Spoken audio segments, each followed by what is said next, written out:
All right, what is going on, everybody? Cam White here, talking about the astrology of July of 2020. I'm going to give everyone a few minutes to get here. Oh, we're going to mute myself over here on Twitch.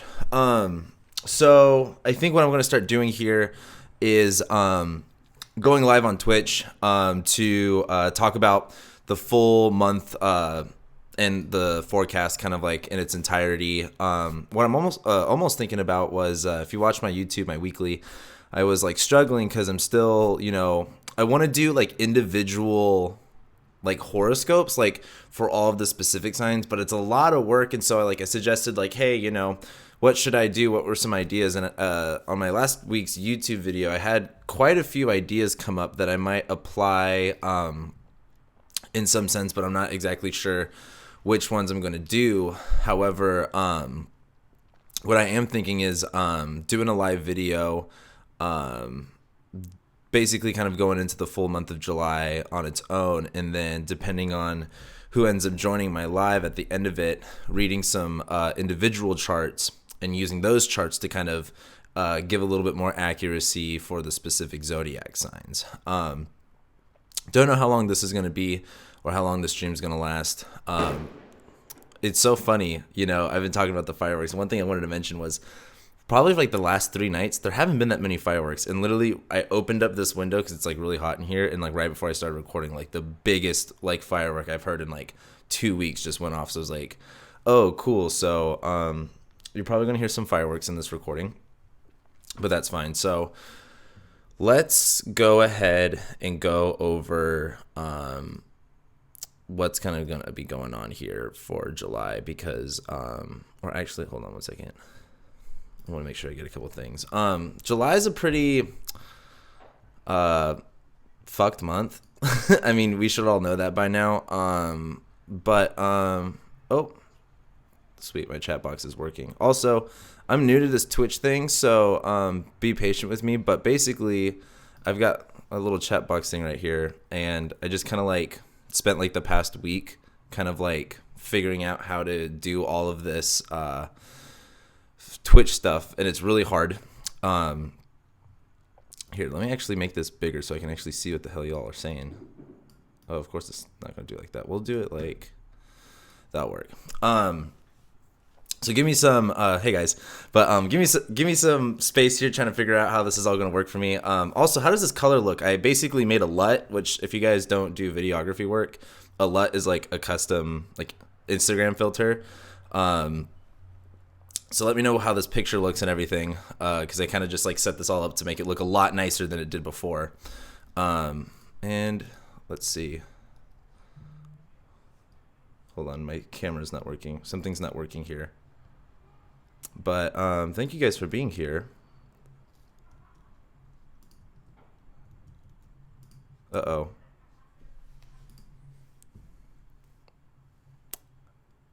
Okay, sorry, this isn't working.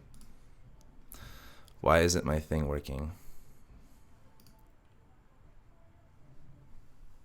Okay, I might have to go back live again because my I'm frozen. Well, I know you guys can watch me, but like I can't pull up my stuff like usual, and I don't know how to fix it. Huh. Okay. Well, in the meantime, while that's loading, I'll give this another minute to see if it's going to load. Oh, there we go. Now it's working again. All right, that's better. Let me just make sure this is still working. Yes, cool. All right. We're back in business. All right, so this is what's basically going on. Let me pull up the chat, too, so I can make sure I see what you guys are saying here. Oh, my God. Literally, it was been so quiet the past few nights, and literally, of course, the night I want to go live. It's a fucking Tuesday night. Of all nights, everyone wants to be loud, but you're probably going to hear some shit in the background. Anyway, this is what July's looking like. So, as we all know, July is a crazy month. It's a rough month. It's not...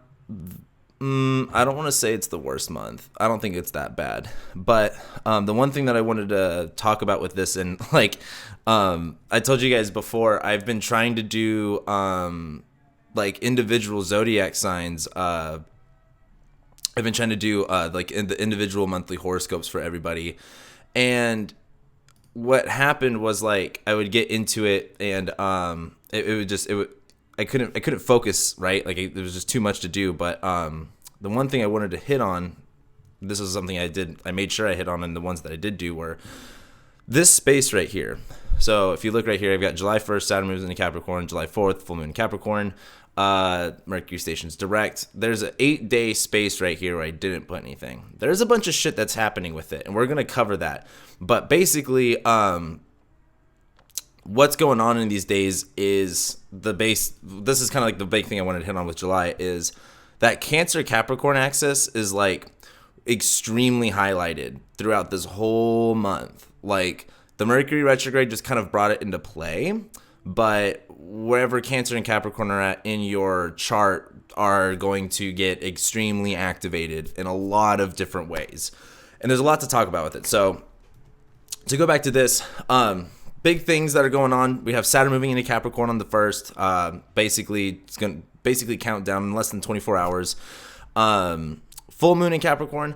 A lot of people got mad at me on YouTube because I didn't talk about it being eclipse. It's barely an eclipse. I mean, barely an eclipse. It's so far away. Plus the nodes are in a fucking completely other sign. I'm not going to give it the eclipse title. Sorry if that offends you, but that's just me. We have Mercury stationing direct this month. And then by the time we get to the end of the month really has a big shift in like the attitude. We have the new moon in Cancer, which is rough. As the new moon in Cancer is really fucking serious. Like this isn't like new moon in Cancer, let's take care of ourselves. It's like new moon in Cancer, we gotta take care of ourselves. And it's gonna be sometimes self-care is intense. Self-care isn't always just like going and getting a massage. Sometimes self-care is like checking into rehab for a few days. Then of course July 22nd, my birthday, the sun goes into Leo, so everyone better say happy birthday to me once that happens. Then by the time we get to the end of the month, we have Mars entering Shadow, which basically kickstarts the rest of the year. Then, of course, at the end of the month, we have the Jupiter sextile to Neptune going on, along with the Venus square Neptune going on. So we're not really done with Neptune shit. And then Venus leaving Shadow at the end of the month. It's kind of like background noise comparative to like the Cancer Capricorn stuff that we have going on. But, the Venus stuff that we've got going on at the end of the month, I think is like interesting, but it's also kind of like no one asked her to say anything. Like everyone's like, shut up, Venus, like we got other fucking important shit to do. You don't matter anymore. You had all of May and June to do your own thing. So basically what I want to do with this is we'll go into the whole month. We're going to go day by day with this, and then now that there's actually, I think I talked about this before, some of you guys showed up here. Once I'm kind of done going into the full month, what I'm thinking about doing is actually going into some individual charts. For the people that are here live, going into your charts to kind of like let you know what's going on more specifically for you in July. And that's going to kind of like, instead of me doing like Aries for July, Taurus for July, Gemini July, and so on and so forth, being able to just like be a little bit more working more with you guys, make it more interactive, make it more fun, read your guys' charts, and we'll go into everything about July and then relate it to your chart. So as we move over, God, man, the explosions are way more intense today than they have been. It was so funny too. Like the other night, there was literally no fireworks the other night, and until like 1:30 in the morning, someone like lit them off for like literally 20 minutes straight. Like it was like one firework for 20 minutes straight, and it just like it blew me away that what people are doing. Come on, shout and say it with your chest, yeah, right. So here is July 1st. How is this Mercury Cazimi for you guys that we literally just got done with? I think at the moment, let me actually pull it up. At the moment right now, this is literally what's the chart for right now. Oh, it's like right now. Damn, I did a pretty good job timing this. Good job, Cam. So this Mercury Cazimi is happening right now to kick off the beginning of July. How's this been for you guys? I want to know, because the one thing about this Mercury Cazimi is it's going to really reflect what the rest of the month is going to look like. Because when we talk about this Mercury retrograde happening in, I accidentally got myself drunk. Okay. When we talk about this Mercury retrograde, right? In my video I did, it was like, what are our needs? What do we need to say? What's of necessity? That's going to be a big theme for the rest of July. And I think having Mercury go Cazimi, first thing, basically, as we get into July, it's kind of like what ideas, what, light bulb moments in our head are coming up, and how are we going to write those down? How are we going to be just more aware of that? Because it's going to come up so much later on. Especially as we get to like the full moon in Capricorn and the new moon in Cancer and everything. Like, what have you realized that maybe you needed to go back on? What have you realized that needed to be said, needed to be addressed? Mercury is also, this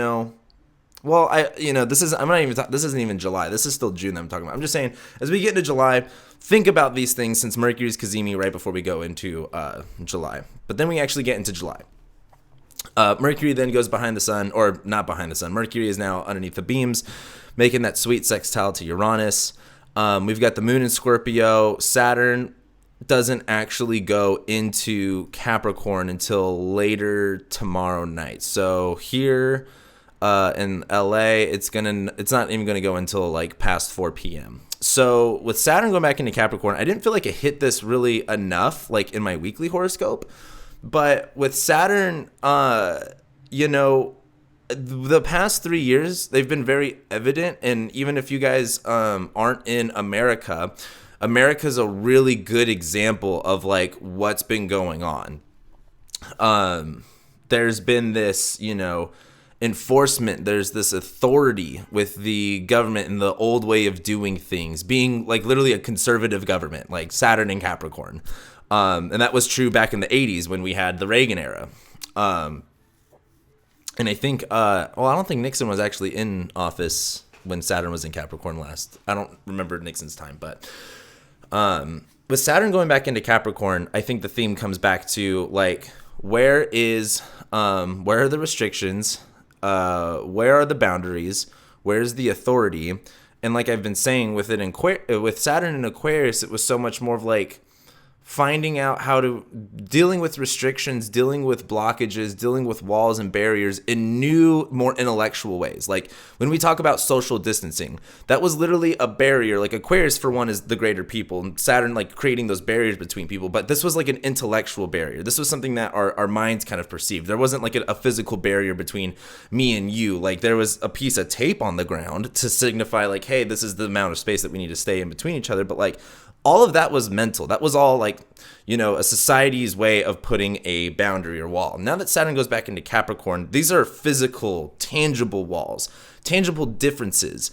There's a distinct border. There's a this side and that side. Like, if you get into the astrology of the Berlin Wall, it went up in the 60s, and it was literally like on the day of its Saturn return, the Berlin Wall came down.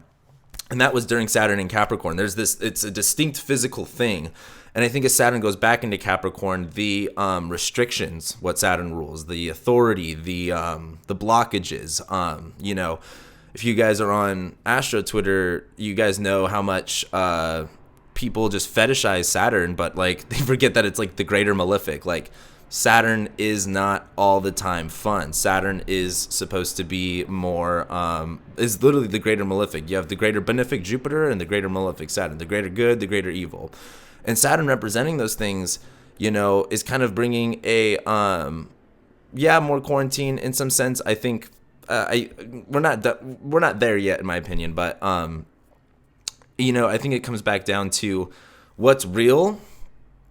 I think Saturn in Aquarius was setting more boundaries, setting more clear ideas, or setting more boundaries, setting more, having more authority in just like intellectual ways, not necessarily like tangible, real ways. Like literally like quarantine and lockdown was very much like they didn't really enforce it. Like it was literally just like they just told us to, and we did the social distancing thing.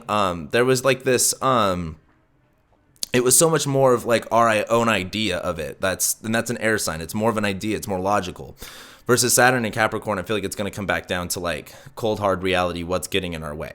What's stopping us? And the other thing that I really want to hit on is I think I don't think I have to tell you guys what Saturn and Capricorn represents. When we look back at the past 2.5 years, like, we've literally seen it, like kids in cages, Saturn and Capricorn, like as shitty as that is, like that's been a manifestation of it. I think, though, as we get back to Saturn going through this last part of Capricorn retrograde, there is this sense of what did Saturn already went through this part of the sky from like basically November, December to January to February, and like the earlier part of March. What was getting in our way during that time? Or what did we feel blocked by? What did we feel entrapped by? Where were our walls? Not Saturn in Aquarius, where it's like there's this boundary, but we can't see it. It's very intellectual. It's very logical. It's not, or it's it's projected. Saturn in Capricorn is like, as we go back, it's like what was getting in our way physically? What was getting in our way, like in a reality sense, like and when we come back to that, as Saturn's retrograde, as we get back to that, what have we learned about these walls? What have we learned about these barriers? And what are we doing now to address it? Saturn has to deal with authority. Saturn has to deal with discipline too. And that's the other thing too. Our society is so undisciplined. If it takes longer than 5 seconds, and if it's anything harder than scrolling something or Googling something, we fucking don't want to do it. And I think as Saturn goes back, retrogrades back into Capricorn, it's like, what discipline, what framework, what groundwork do we have to really lay down in order to get over this last hump? Because this isn't just, let me pull this back up. This isn't just Saturn going back into Capricorn. This is Saturn going back in where Pluto is, where Jupiter is, where, we're about to have this full moon. We're literally about to have this illumination of, and we'll get to that in a minute. But this is just really important with the Saturn and Capricorn is like, we're not done dealing with this stuff. Jupiter conjoining Pluto during Saturn and Aquarius is very much like, here's all the conspiracy theories. Here's all these, here's the big blow up of how, and also the one thing too is what I've been loving about Jupiter conjoining Pluto and Capricorn is just infrastructure breaking, things not working, like the system, the plan, like the checks, like the biggest stimulus ever, like all went to dead people. And it didn't even get to alive people. I didn't even get my stimulus check. And the system of which it went to, like, doesn't even work. If you get into, if you guys actually look into, like IRS and tax audits this year, it's at like the weakest and lowest point. The IRS was in charge of putting out all of the stimulus checks, but they didn't have the money for it. They didn't have the funding for that type of, infrastructure to do that kind of job. Like, there's so much going on here that just didn't actually work. And as Saturn comes back here, when Saturn was in Aquarius, the problem was we have to wear masks. We can't go outside. We're on lockdown. This is bullshit. Now, as Saturn goes back into Capricorn, it's like, oh, like the system, the infrastructure that we rely on, like that's the problem. The boundary and the limitations not going to be on this Aquarius stuff of between us and between society. Like the problem's going to come back down to how the way that we executed it, the way that we defined it, and I'm trying to make this not super, what's the word I'm looking for? I don't want to make this very mundane. What I want to get into though, on the personal level, is now that Saturn's back into Capricorn, what is the reality of how we've structured ourselves and the way that we've operated? What needs to change? This is kind of like that last go around of, Jupiter conjoining Pluto.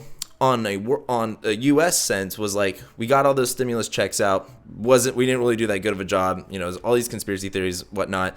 On a personal level, what does that mean for us? Have we, where have we conflated things? Where have we blown up things out of proportion? Where have we seen how our systems of operation aren't necessarily good? And if that's like in your 11th house, is the way that you operate with friends not that, need restructuring? Is that's in your 7th house, you poor cancer risings out there, is the way that you've what you've created in the structure you've created in relationships, is that not working? And it's kind of like Jupiter conjoining Pluto in Capricorn is just putting too much weight on an old bridge. Oh man, I just watched this so cool. I'm such a nerd. I love engineering, and I watched this like really nerdy video about this bridge that like went down, and I think in Minnesota or Pennsylvania or something like that, and it was really good. But it talks about just how like the way that we design bridges has changed just so much, and I think that's just if you guys get into it, I'll have to look this up and see if I could post it some other time. But basically what I'm trying to say is we might have been putting too much weight on a old bridge that's not working.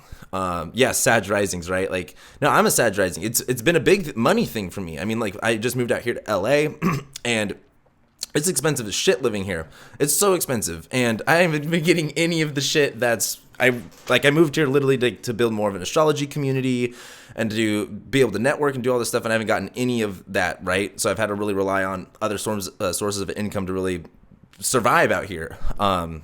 However, enough about me.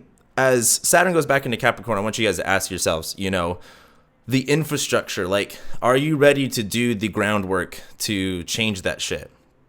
Like when it comes to Flint, Michigan, right?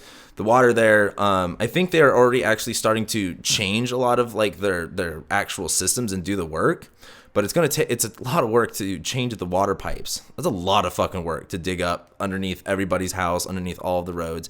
Ask yourself, what do you got to dig up? What do you got to, like, what infrastructure do you need to change for yourself? Because this is the last go. And with Jupiter conjoining Pluto here, that we're over capacity. There's too much weight put on this. There's too much pressure being put on this shit. And it's gonna crack. Where do you have to change your pipeline? Where do you have to reinforce your bridge or your bridges? Or it's like another thing that I just read today, that like the U.S. is just like super doomed if we ever had floods or something like that. Like most of the U.S. would be really bad. It's like now we have to change infrastructure for flooding and stuff like that. So to move on from Saturn and Capricorn, that's really the big thing I wanted to hit with it, is just like it's a big change in literally how we operate. And this is the last go around. If we don't change our bridges now, our personal individual bridges, then they may not last for when, we need to get food across them. We need to get supplies across them. Like, this is the time to really do that deep infrastructure work on yourself, or wherever Capricorn is at in your chart. If it's in your 7th house for relationships, if it's in your 6th house, like if it's in your 6th house and you're doing like, what is your routine? What are your habits every single day? What is the routine that you've got going on? And are you relying too much on an old operating system? It's like certain operating systems. It's like if you have an iPod, right? If you have an iPod right now and you try to plug it into a Mac, like it wouldn't work because that operating system's so old that Mac doesn't even fucking support it anymore. So you would actually lose all of your songs and you'd lose all of your other shit. So that's something to be careful of. So let's go ahead and move forward. July 2nd, not a lot is going on. Moon moves into Sag. I already talked about this in my weekly video. And for this, we're going to keep it really just on the, some more serious stuff. But then we get to this full moon in Capricorn. And I feel like I did a pretty good job hitting this in my weekly. But this is, in my opinion, yes, it's an eclipse. But let me show you. I'm going to actually pull up time and date. If you don't know what time and date is, you're really missing out. Timeanddate.com is where every astrologer gets to. Well, this is where we tell you if it's an eclipse or not. So let me do this real quick. Oh, whoops. Skirt. We're going to click here. Sorry, I've got to do like all of this with it. There we go. Oh, is it going to work for me? Oh, there we go. We're going to move you right here. So if we go right here, this is what the eclipse looks like. You see how it's just barely an eclipse? Like it's not even half. It's like a quarter of the way full.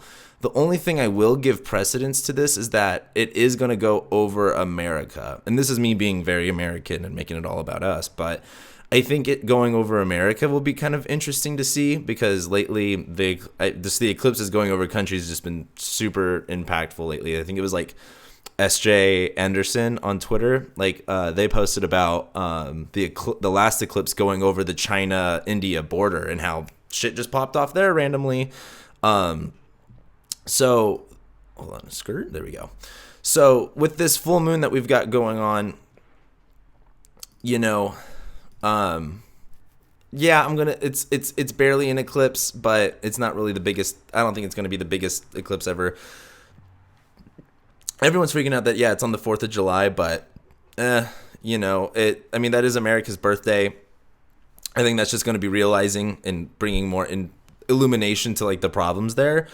But on a personal level, because I'm trying to keep this more, it's so hard to keep astrology like individualistic at the moment and not keep it and not make it mundane. I feel like everyone else is talking about mundane stuff, which is fine, but like we also have to survive through this, like, and we have to get through this, and that's what I want to help on. And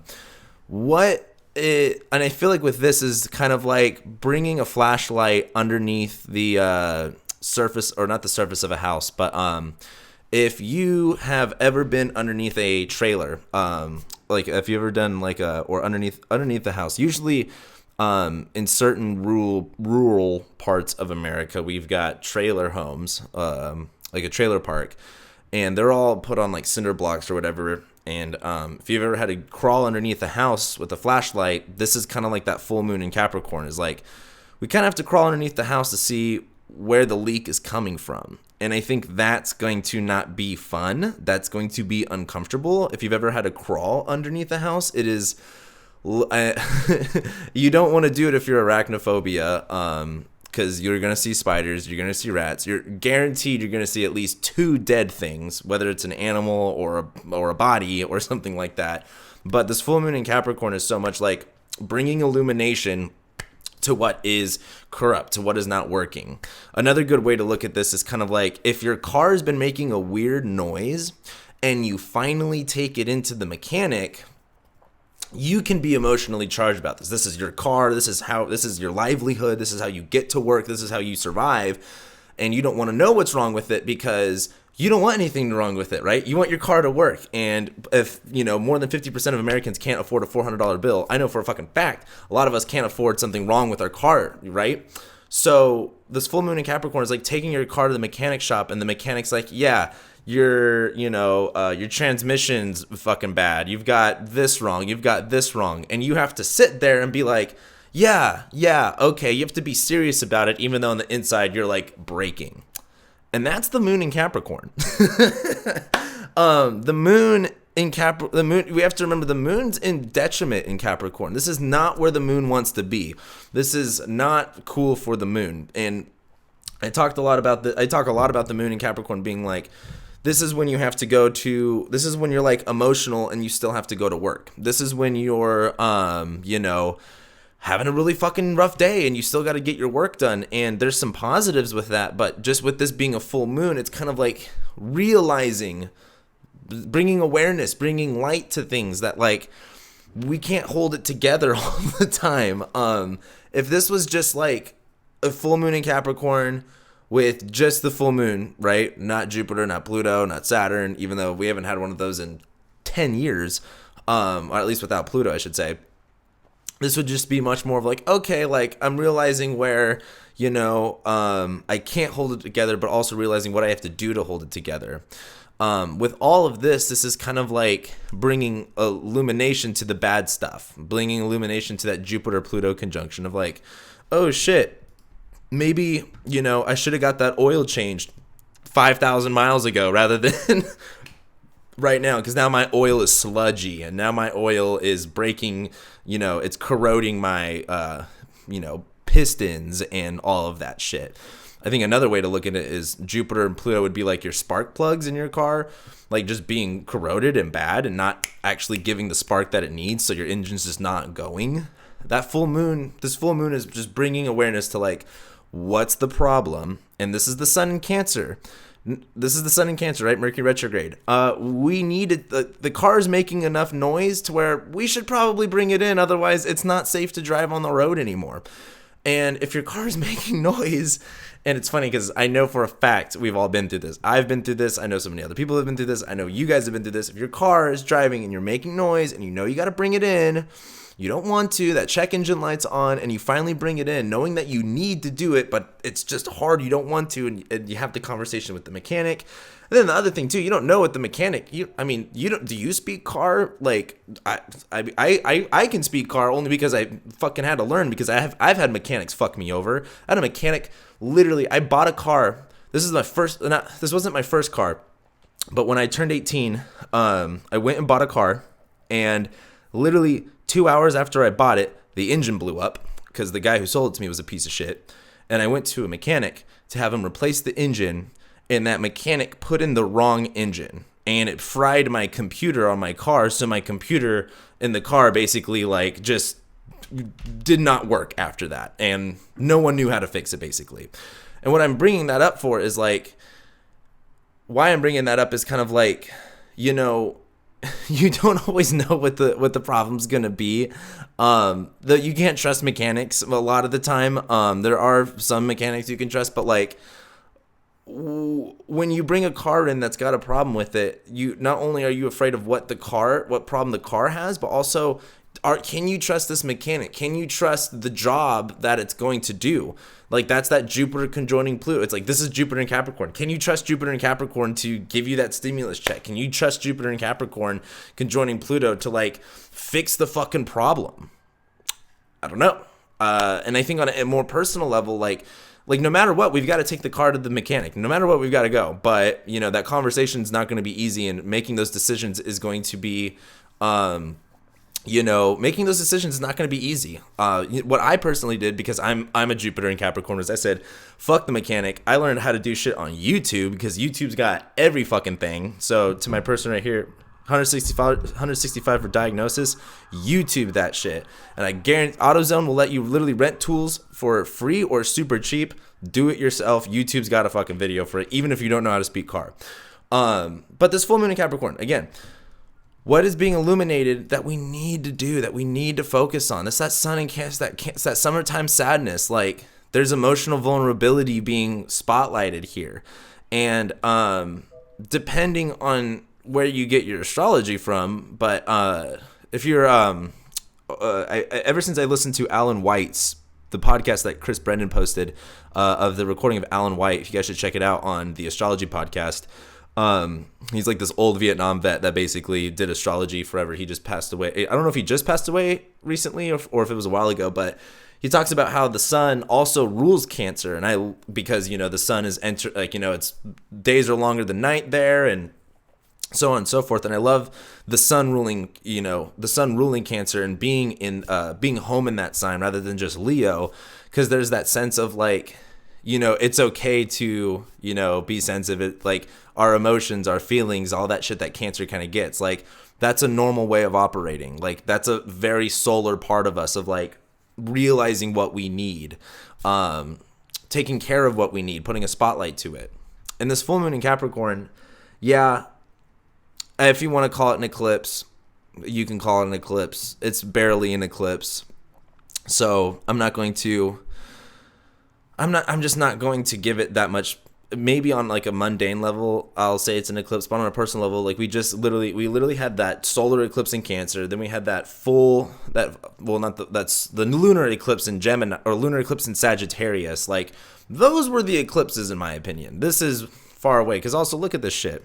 The nodes are way over here, literally 14 degrees away from the nodes. Are we gonna call that eclipse is 14 degrees away? I don't know.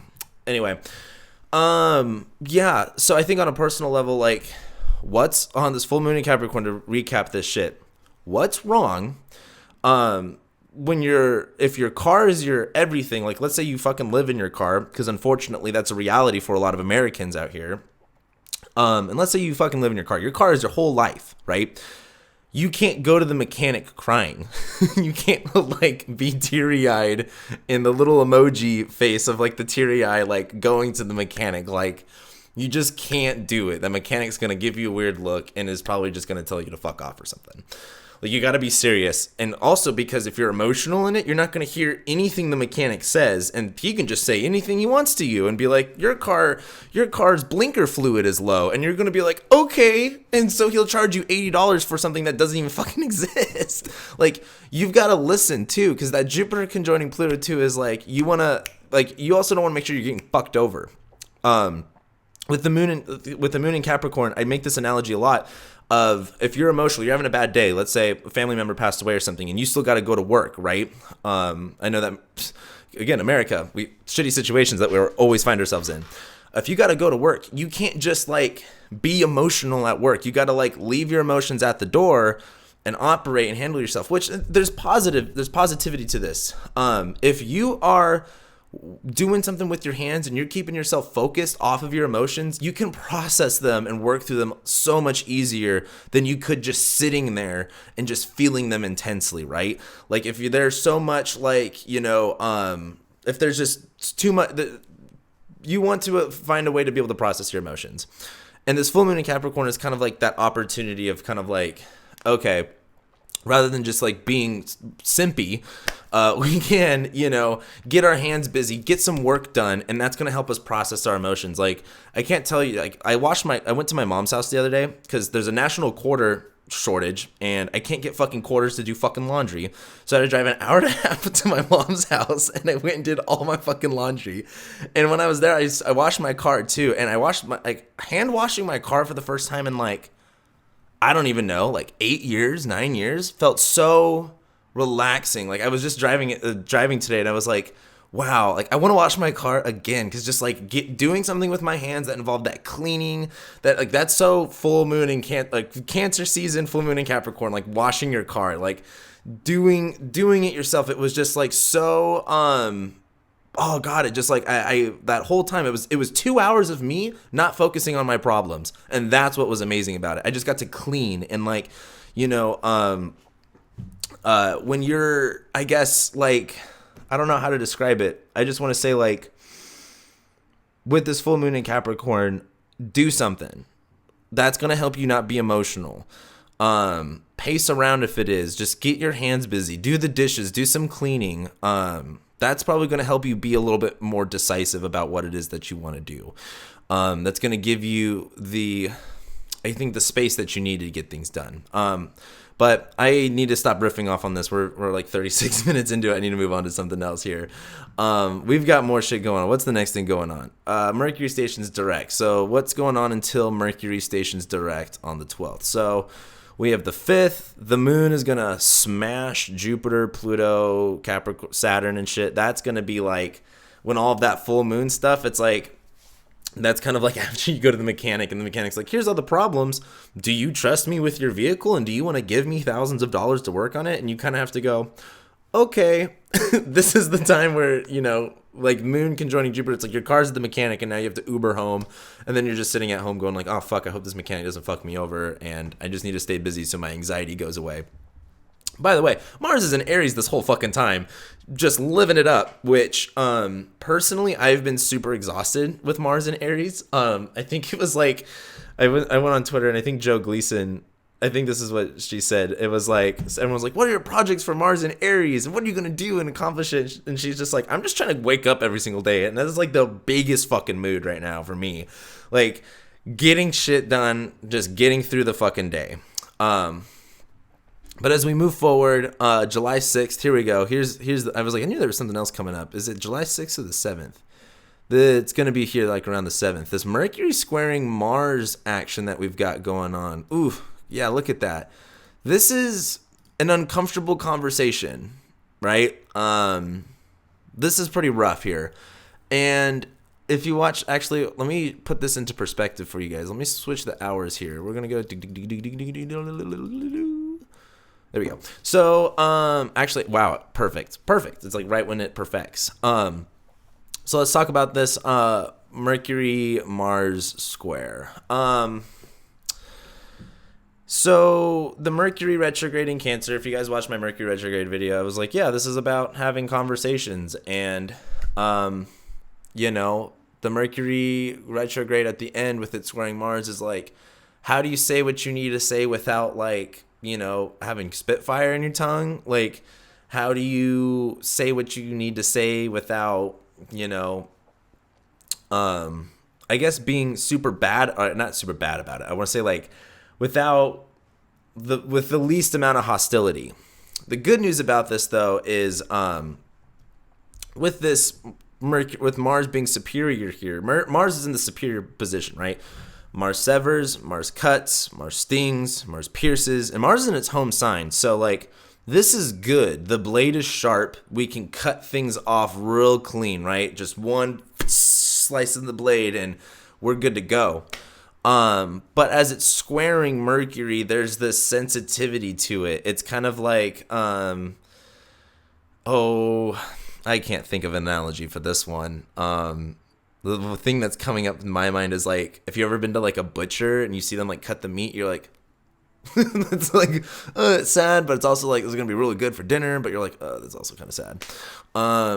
Mars squaring Mercury here too is just kind of like having to say shit, but also like it feels good to say it too. It's kind of like if you work in customer service and they're like, I want to speak to the manager, and the manager's like, what do you want? And you're like, exactly, I don't know why you wanted to speak to the manager, like it's not gonna do shit. Like it's like this upper hand. Mars and Aries is, I think the social media thing, just to make I wanted to make a comment on that. Can I bring this up here? Yeah. Yeah, isn't this cool that I can bring the comment up here? I feel like a boomer learning technology. Like this streaming shit, I have no idea what the fuck I'm doing. This is so new to me.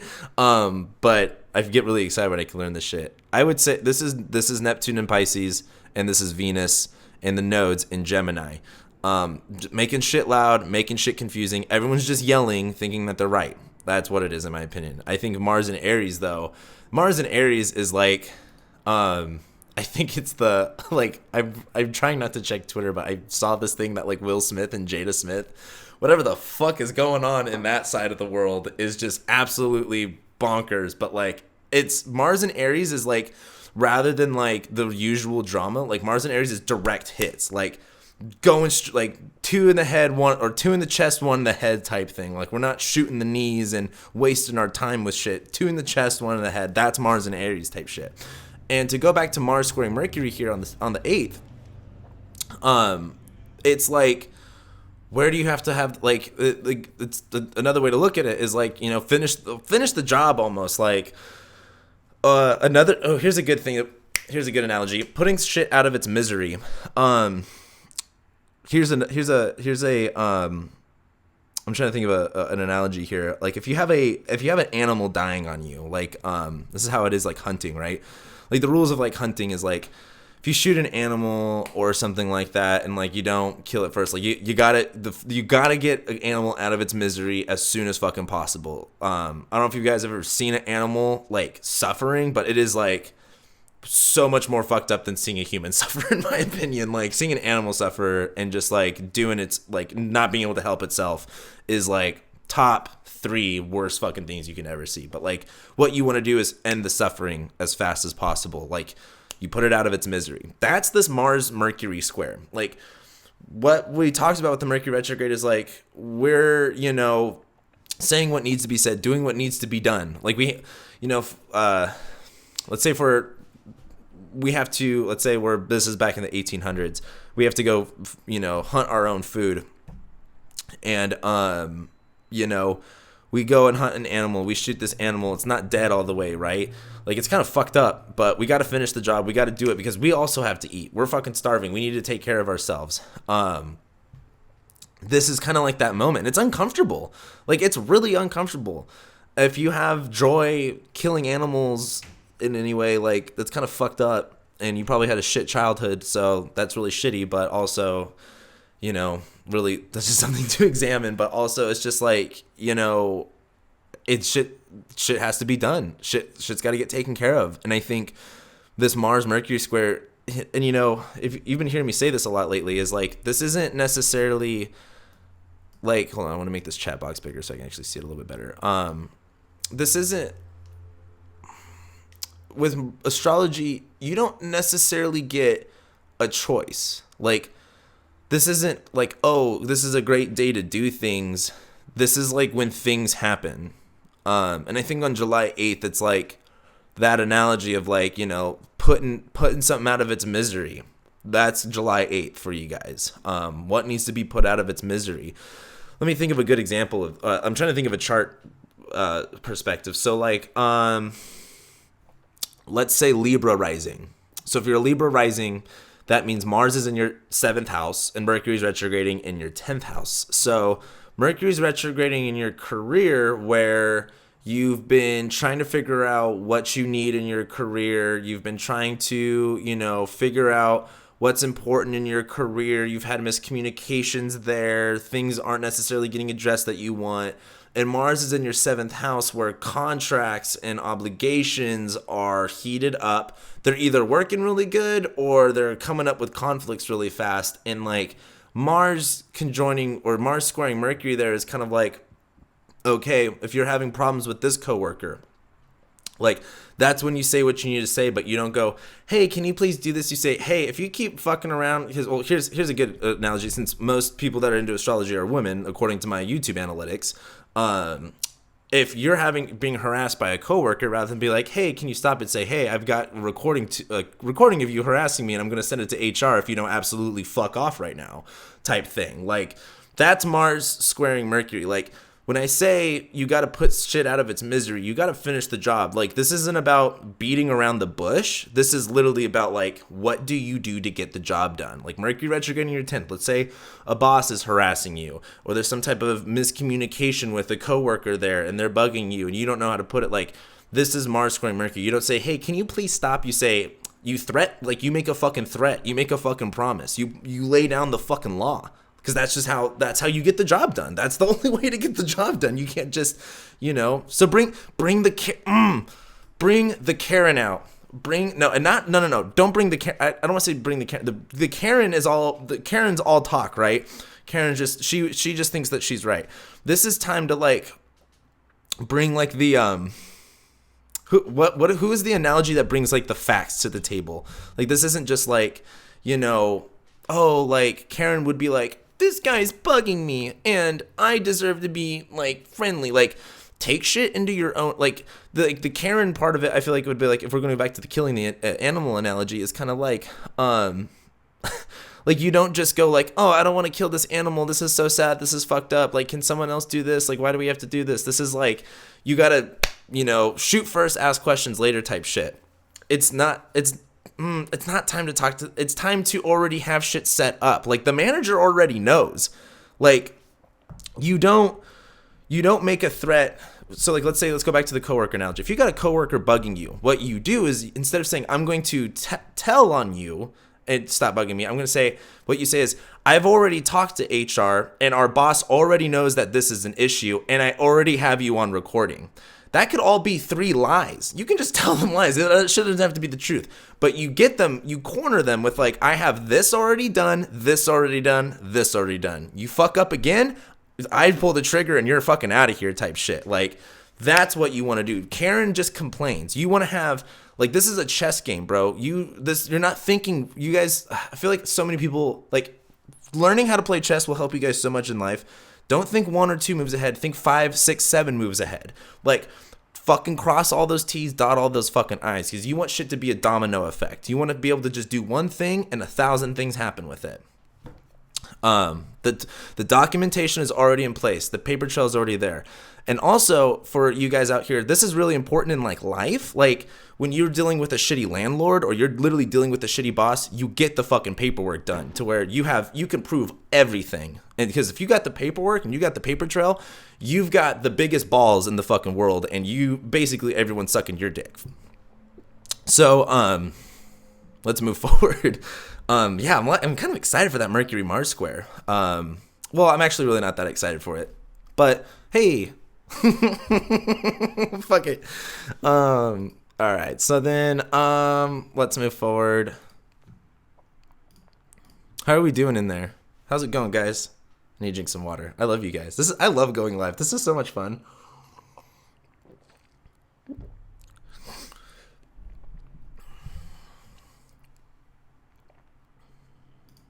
So then we get to the 9th. This is when the Mercury Mars square passes. Moon's going to be in Pisces. Then let's see, July 10th. Who cares? So this is the one thing I want to bring up here is these 2 days, July 11th, July 12th. Because like I said, we have that full moon in Capricorn. I should have put the Mercury Mars square, but I did talk about it in my Mercury retrograde video. If you guys haven't watched it yet, we'll have that Mercury Mars square. Then we get to Mercury stationing direct. But Thank you guys for joining me if you guys missed the last one. And I plan on doing this more frequently now that I've got the setup for it. But anyway, July 11th, Moon's going to be applying to Mars. And Mercury's basically motionless in the sky waiting to go direct. So, hey, thanks. Now, as the Moon's applying to Mars, this is making things edgy. This is making things intense. This is making things like, because hold on. If I am correct, this is the first, if I'm correct, here, let me pull it up. If I'm correct, this is the first Moon-Mars conjunction with Mars and Aries. Yes, it is. It is the first Moon-Mars conjunction with Mars and Aries. And I'm bringing this up because there's going to be some agitation. There's going to be some intensity. There's going to be some volatility. There's going to be some, if you want to get in an argument with someone, and I don't want to say win, but at least, you not have to be in the shower going oh, I should have said this or I should have said that. This is a day where you can, you'll at least have confidence in what you're arguing with. With this Moon applying to Mars on this is a Saturday too, on the 11th. This is very agitating. This is very confronting. This is taking action. This is literally initiating. These are cardinal signs. Cardinal signs are the things that initiate. They begin. They start. And as the Moon is conjoining Mars, getting us all amped up, I want to do this, I want to do that, this is what I'm going to address, this is how I'm going to take things, the Moon is also going to be squaring Mercury, which, with the Moon squaring Mercury, I would say is usually, it'd be you're not, try not to, say the wrong thing if that's not what you need to say. But we just had this Mercury-Mars square, right? By the time we get to this, we're just getting done with the Mercury-Mars square. And Mercury's about to station direct. If we move to the 12th, the Moon is leaving Mars and Mercury's now direct. This kind of seems like, this weekend, the next weekend? No, not next weekend. God, being an astrologer is hard. You really do not know what day it is ever. Not this weekend. Next weekend, July 11th and July 12th. It's kind of initiating, taking action on something. This is Mars and Aries here. We've got the energy, we may be tired, but we've got the energy. We can do it if we just push ourselves a little bit. And with Mercury going direct, it's kind of we've already said what needs to be said. Mercury retrograded, right? Mercury played our game. Mercury played its game and had its fun with us. And now it's time to go okay, I know what's needed. I know it's not needed. I know where I'm emotional, and I know how to communicate these emotions. The challenge is going to be sticking to that, because it's going to be easy with Mars and Aries and Mercury and Cancer of just being here's another great America example. When you get injured here in America, it's so easy to tell yourself, I don't need to go to the hospital. Nah, I don't need to go. My broken arm, it's fine. Just fucking sleep it off or something. I had, it was so funny. Me and my stepbrother, when we were we had to been 12 or 13, he was cutting up this Monster can to do something because, we're fucking white boys, fucking cutting Monster cans to make some type of artwork. And he literally cuts this shit and just slices his fucking hand, his thigh right here. And I mean, just, oh man, this huge gash. Instantly you saw the fat and the muscle and everything. And he didn't want to go to the hospital for it. So I go up to my mom and I'm like, hey mom, where do we keep the big Band-Aids at? And she goes, huh? The big Band-Aids? What do you mean the big Band-Aids? And I'm like, oh fuck, I probably could have worded that different. But it was so funny because when he did that, he was like, nah, I don't need to go to the hospital. I don't need to go to the hospital. And this isn't even a joke. This is real life. This really happened. He didn't want to. This is, of course, we were kids back then, so it's not like he had to pay for any of the hospital shit. But it was just this Mercury-Mars square. Why I'm bringing this whole story up is this Mercury-Mars square with Mercury stationing direct, Mars and Aries is it's gonna be. As Mercury moves forward, we're going to tell ourselves we know what to do. We're going to tell ourselves this is okay. This is how things are. But we're going to be also it's kind of if taking care of ourselves here's a different way to put it. Sometimes certain people who struggle with addictions need to go to rehab. That's where they can get the support and the work that they need.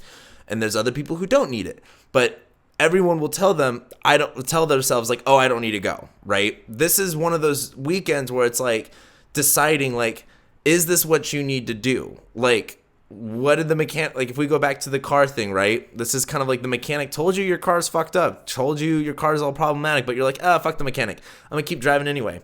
And you just keep having problem after problem. Like this is the time where it's like, okay, maybe we could take the car back to the mechanic. Maybe we can actually take care of the things that we need to take care of. With Mars and the moon and Aries during this time, it's going to be easy to be like, I could take care of it myself, but what do we fucking need at the end of the day? We know you can do things by yourself. You're a great individual, but maybe you need to actually ask for some help. So let's move forward a little bit. I didn't mean to spend a whole hour just on the first week here. So then we'll go into Monday, Tuesday. Let me pull this back up here for you guys. Or actually, what's going on next? So again, like I said, there's this big gap right here. This is where there's things happening, but there's really only two things. And it's really the Jupiter opposite, the sun opposite Jupiter, sun opposite Pluto, and then eventually sun opposite Saturn. But we'll get to that. The one thing that is going on here that's I think worthy of talking about is this sun-Jupiter opposition. We're not going to worry too much about the sun-Pluto opposition, but the sun-Jupiter opposition is really interesting in my opinion. Because this is really when we get to really kind of give Jupiter and Capricorn its own individual look. Like Jupiter's been smashed up with Pluto. Or first it was with Jupiter had the South Node, then Jupiter had Pluto, and then Jupiter's gonna have Saturn. Jupiter has not had any of its own attention this year. Jupiter has been kind of just lost in the mix, kind of like Malcolm in the Middle energy. This is kind of our day to really give Jupiter its own attention here. And I think with the sun opposite Jupiter, with Jupiter retrograde, this is usually like when you have Jupiter cycle, Jupiter goes direct, stations retrograde, and then this is the middle part of that cycle, right, of Jupiter's retrograde. This is where we get to go, okay, let me backtrack, because if you guys have been watching me for a while, I've made this analogy like 10 times. So I'm going to piggyback off of this analogy again. The Jupiter in Capricorn is like, Terminator, Skynet, Terminator Salvation. If you've never watched Terminator Salvation, it's really fucking sick. But basically, we're in an apocalypse situation, right? Robots are after us. The second the robots leave, we get to go out and we have to grab everything that we can to survive off of. That's Jupiter and Capricorn direct, right?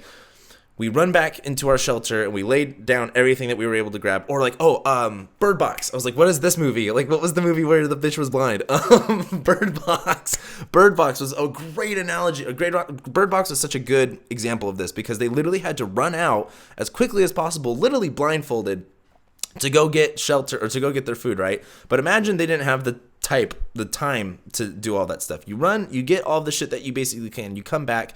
The Sun-Jupiter opposition is kind of like when you take stock of like, what do you have and what do you not have? This is literally like the haves and the have-nots. Like, what do you have in your possession? What do you need? Or how do you use what you have for what you need? Like, if this was a real apocalypse situation and we didn't have toilet paper, well, we're going to have to figure out a different way to use toilet paper. I've never actually watched The Hunger Games. I know I probably should. I know. So maybe, I don't know, but like Jupiter Capricorn is like, well, if we're out of toilet paper, I've got a fat stack of newspapers because apparently companies love wasting ink and paper for no fucking reason. Not newspapers, but like ads and shit like that. But like this Sun-Jupiter opposition is very much like, okay, I don't have toilet paper, but what can I use instead of toilet paper? Or Jupiter and Capricorn, maybe it's time to look into buying a bidet. Because this isn't sustainable. This isn't going to work, but this is a need that I have to take care of.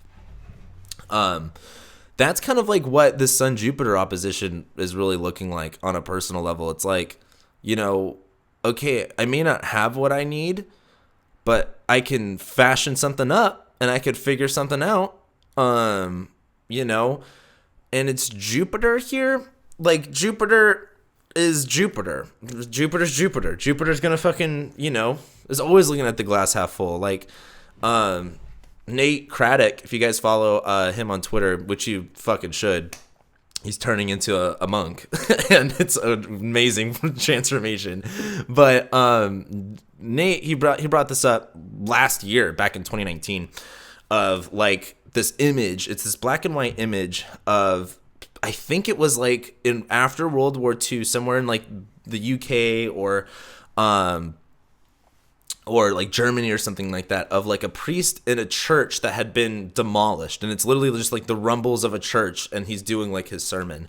And that's like Jupiter and Capricorn. Like, Jupiter's still Jupiter. Like, Jupiter's still gonna find its faith even in like its darkest times. So this is kind of like not necessarily being like, oh, I'm out of toilet paper, I guess I can't wipe my ass. Like, this is very much like, or like, oh, bombs were dropped all over my city, I guess I can't worship and celebrate my God.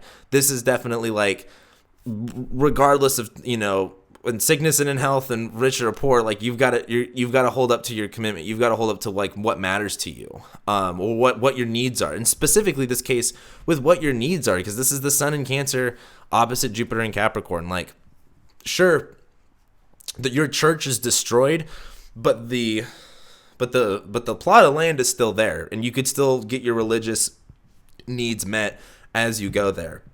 So I think as we get to July 14th, there's the sense of like, it may not be picture perfect, but there's a way to exploit what we do have to meet our most basic needs. And this is Jupiter. This is literally about being positive. Like, it's literally about being positive in dark times. Like, this is definitely the challenge of it. But with the Sun in Cancer, we need to. Like, this has been the one thing that's been kind of pissing me off, is just how, like, God, you know what really pissed me off? You know what really grinded my fucking gears? Was I went on Twitter, and this is why I fucking hate Twitter, and someone was like, you have a roof over your head. You have this. Like, be thankful. And every motherfucker underneath that was like, but I still have anxiety. I still have depression. It's not really like that. Like, I'm still fucking sad no matter what. It's like, okay, shut the fuck up, for one, you privileged asshole. Like, there was this comedian who was literally like, white people had to make their own oppression because they're not oppressed, and they call it depression. And it's like literally the funniest thing I ever heard. But like, you can be sad, right? You can still have a shitty reality, and you could still be grateful for the things that you do have. Like, as someone who, like, when I was poor as shit, when I had to sleep in my car, when I didn't have any food, I was so fucking blessed that I was like, at least I have a fucking car. At least I have, one, like, at the time, at least I had one parent that fucking loved me. At least I had this. At least I had that. And these motherfuckers today are so privileged with how much they fucking have that, like, a roof over my head isn't good enough. Oh, a fucking access to the world's information at the palm of my hands isn't good enough. Like, if you're sad right now, like, for one, if you're sad in a civilized country and you can't even be grateful for the things that you have, literally you don't deserve fucking shit. Like, I know that's a powerful statement, but like, go to Africa or go to fucking like even China, where they just fucking take your rights away. They'll just fucking throw you in prison for no fucking reason. They don't have fucking shit over there. And these motherfuckers aren't fucking depressed. They're not fucking whining and complaining. They're not all fucked up on, opioids to get away from the fucking pain. Like, it's so frustrating. Like, yeah, you can be depressed. You can have anxiety. That's all fine and dandy. But that doesn't mean you can't be grateful for what you have. And if you go out throughout history, motherfuckers have had it way worse than you. And you know what they did? You know what they said to get through these hard times? They said, I was grateful for what I had. At least I had this. At least I had that. I may not have had, this. I may not have had that. But at least I had this. Exactly. Like, saying you can't be sad because other people are sadder. It's, yeah, shit. Slide to any poor neighborhood. And the other thing too is, especially if you're white. If you're a white person and you think your life's so bad, like, literally go to any black neighborhood and go and stay on any street corner and say that. Just say it out loud. I dare you, and see what the fuck happens. Like, shit. And what was annoying about this post was, Everyone agreed. Like someone even said, oh, what about the people in Flint, Michigan? And it's like, hold up. Are you speaking for them? Because if you're not living in Flint, Michigan and you're not dealing with that reality, who the fuck are you to say that shit? Like, do you know what they're going through? Or do you know their reaction to that shit? No, fuck off. And it's just like, and it's so, what's been so annoying during this time is like, yeah, we're in fucking awful times. This is some of the worst shit that we've seen in our lifetimes. And we're so privileged. We're so privileged that to literally have the easiest life ever. Like, as human species, as far as we know, we're the only higher conscious people in the whole universe. So as far as I'm concerned, since we are not sure if there are aliens, we are the most privileged, the most easygoing. We've had the easiest life in humanity, in existence, in the universe. And to not be able to find some type of joy in this dark time, no matter what you're going through, is all on fucking you, and that's your own fucking problem. Get the fuck over it. If you cannot find gratitude during this time, you're a fucking lost cause, and that's your own fucking problem. It's fucking annoying. And I'm bringing all of this up and I'm venting all of this shit because with this Jupiter conjoining, yeah, it's fucking Twitter, right? With Jupiter and Capricorn, it's easy to feel depressed about this stuff. Dude, we're living in dark times. Like, what is this going to turn into? What's the future, especially here in America, because America just decided, oh, we don't have COVID anymore and we're going to reopen everything. And now it's like, with how everything's going, what does this look like for the future? Like, we have every right to be anxious and to be scared of what the future is going to look like. But with the sun opposite Jupiter and the sun in Cancer, we need to find the optimism where we can. We need to find the gratitude where we can, because otherwise we're just going to go crazy. And in a personal, individual chart way, let's talk about your fourth, and let's go back to Libra risings as an example. Let's say it's in your 10th and your 4th house. This Jupiter's in your 4th house of family, and like, trust me, I know. This is, we're gonna trigger some stuff with you guys, so just bear with me here. Y'all Libra rising's been going through some crazy shit in the home and the family life. Some of it's been awful, some of it's been decent, but this is the time where you go, I'm grateful for at least what I have, even if it's just this one thing, even if it's just this simple, like, for example, like, you may not live in a mansion, but let's say you live in a small, I don't want to say a box, but like a shitty house that at least works for you. And, it helps you live your public life, the sun in your 10th house, right? Like, you've still got to go to work. Like, at least you have this one place that allows you to, lay your head to rest so you can go to work the next day.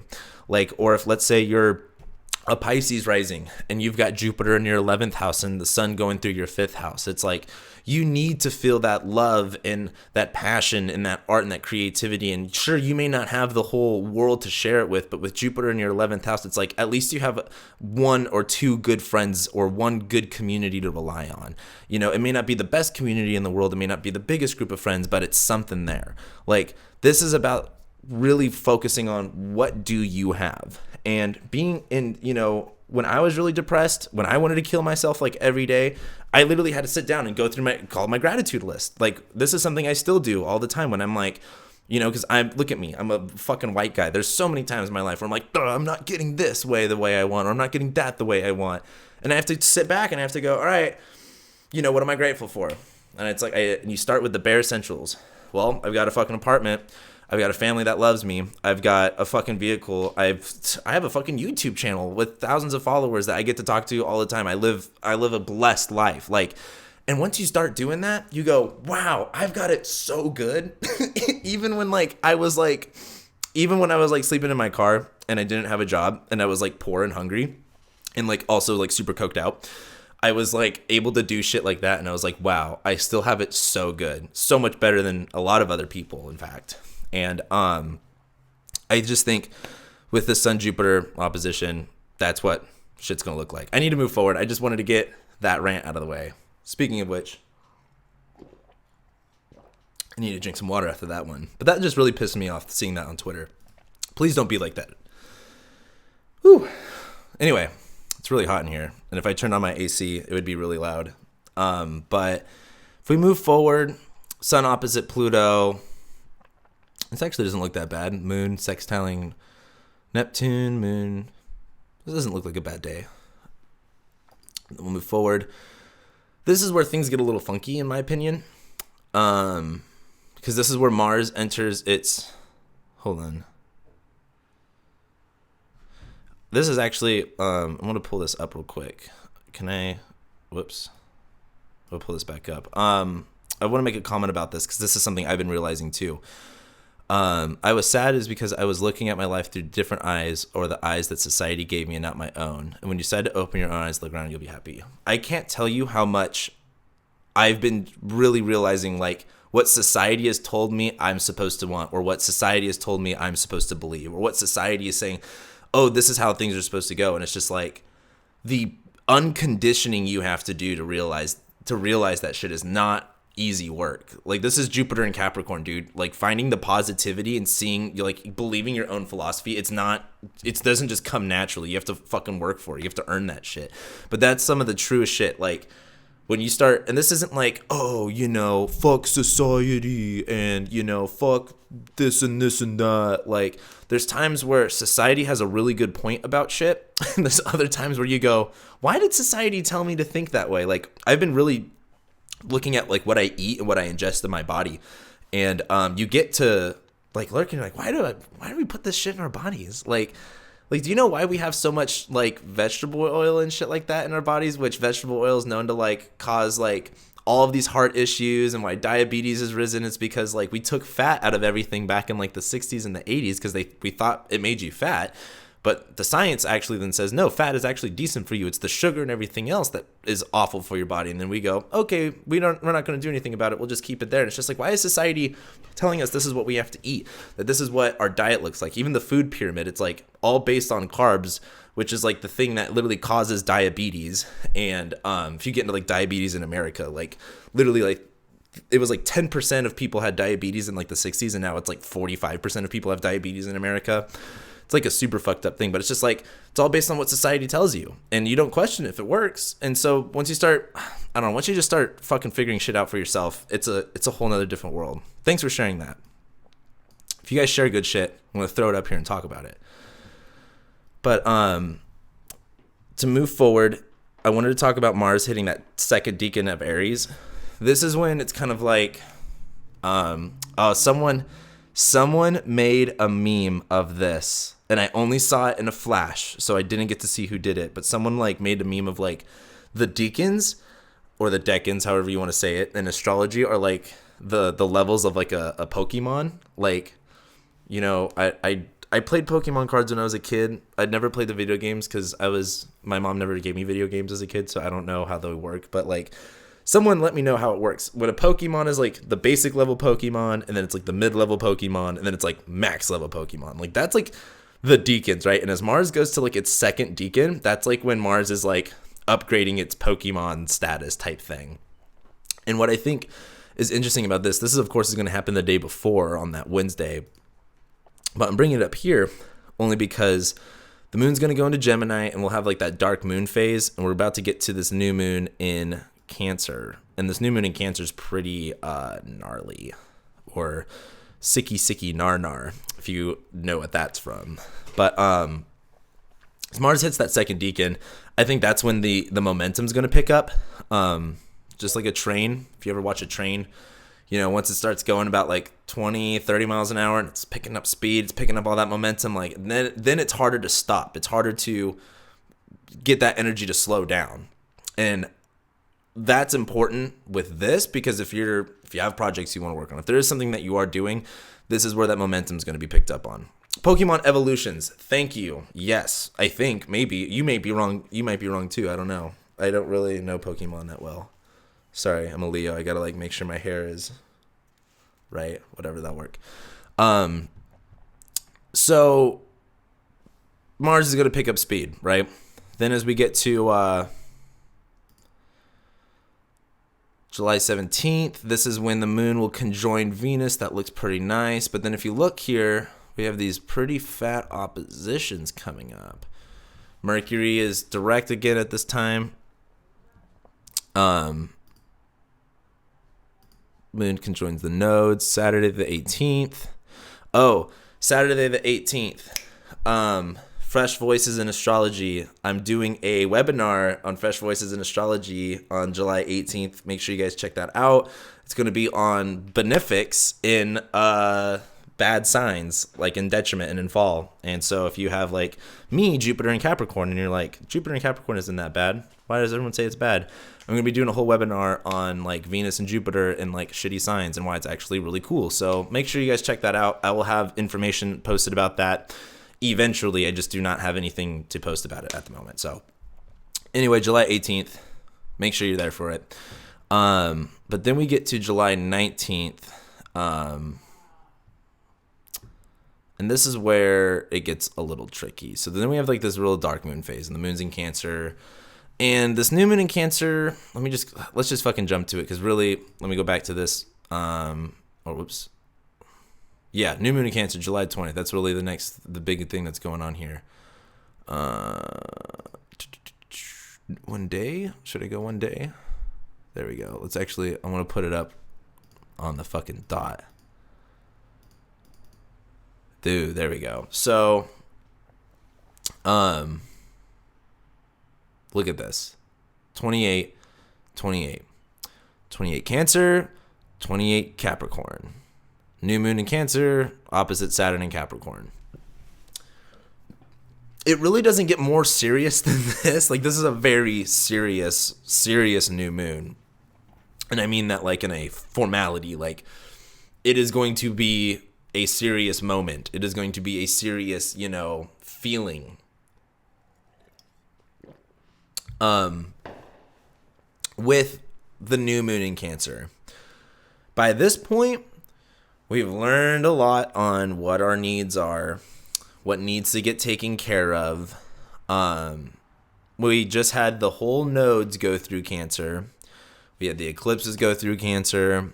We had the Mercury retrograde in Cancer. We're having Mars in Aries square basically everything that was in Cancer.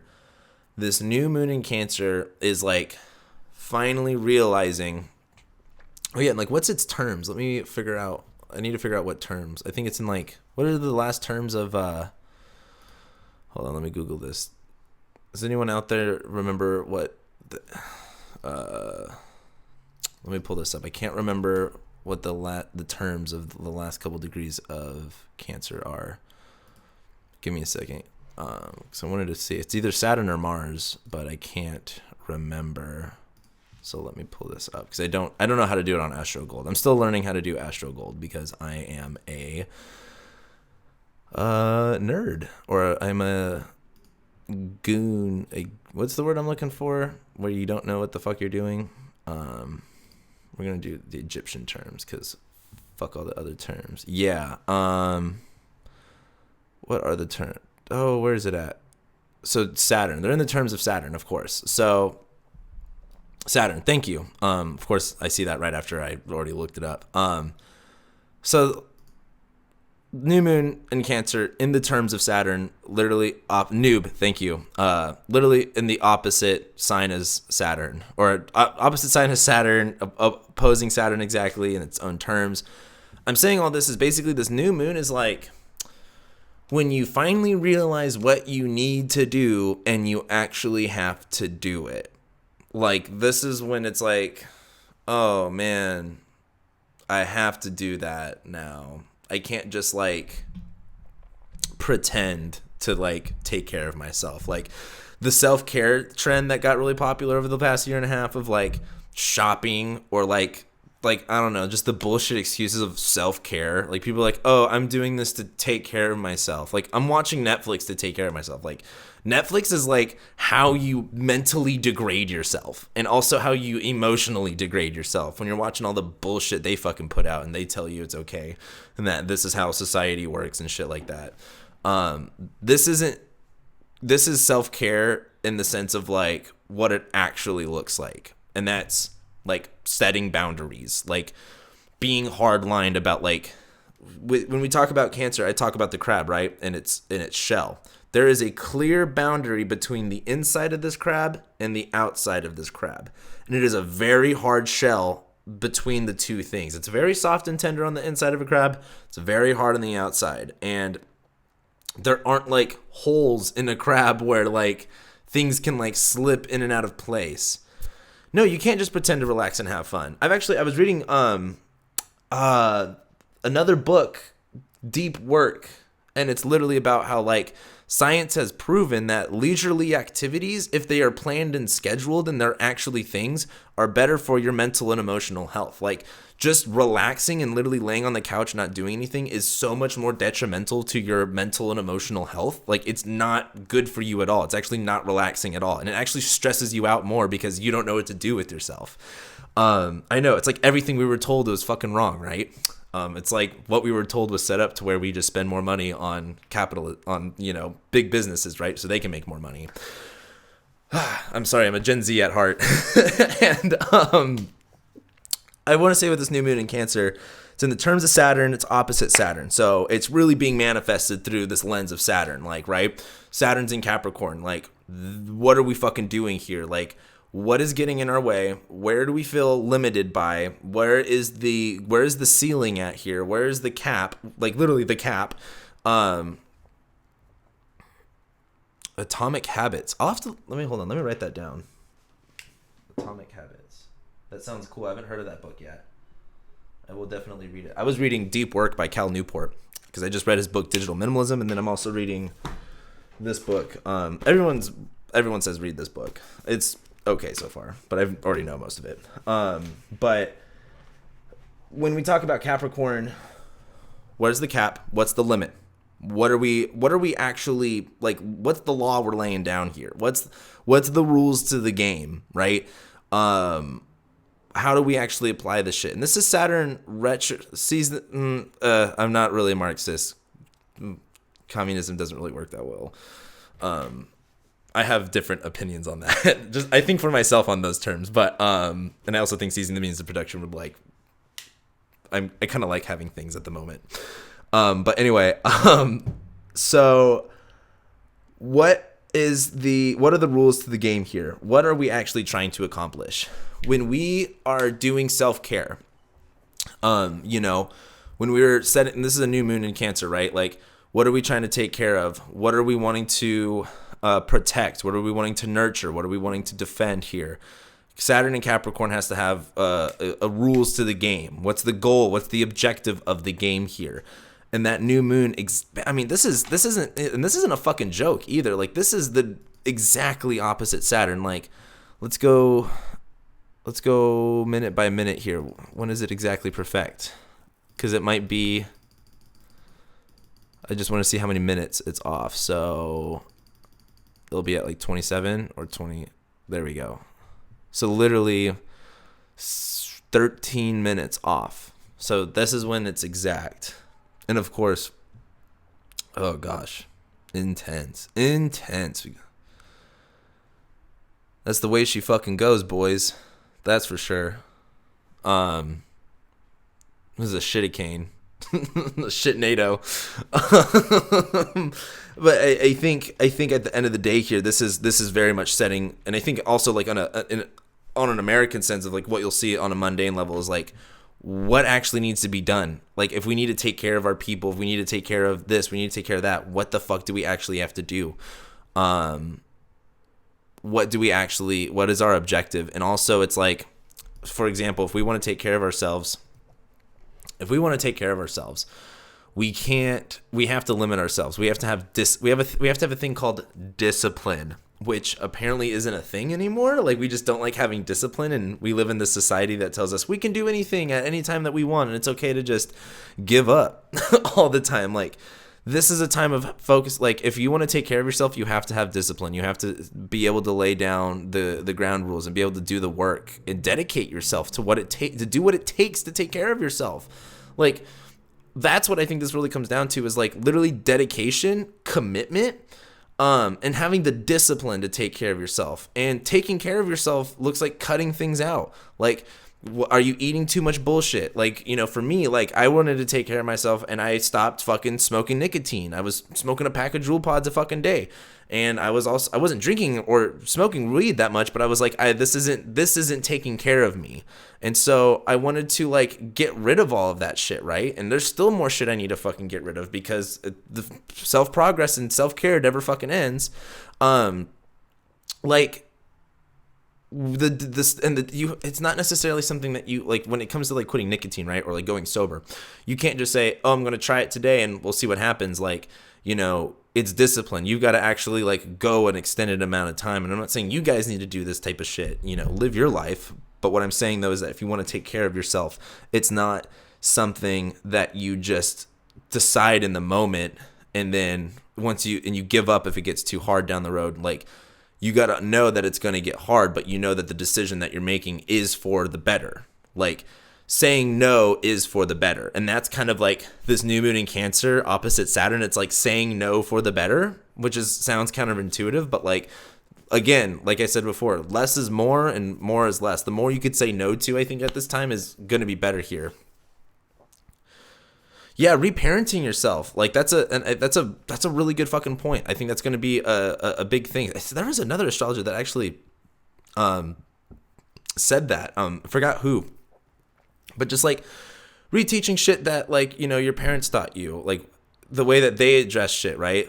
Like here's a good example. Like the way that I reparent myself. My mom told me that I would never get in trouble because I used to get in a lot of fights in school. Like I got in at least 2 fights every year.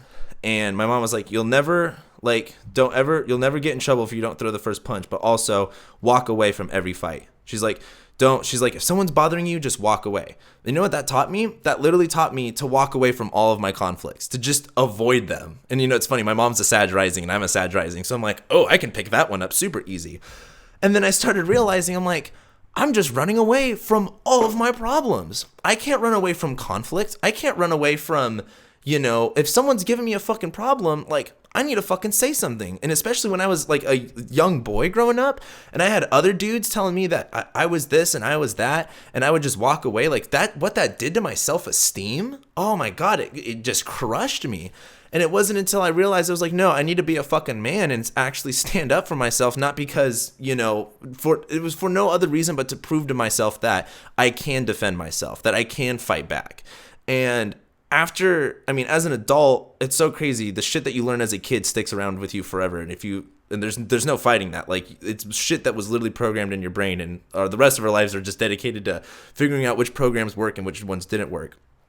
And like, as an adult, having to not do my first initial reaction of just running away from conflict and being like, deuces, like, that ain't my problem. I'm also a Libra moon, like, fuck conflict.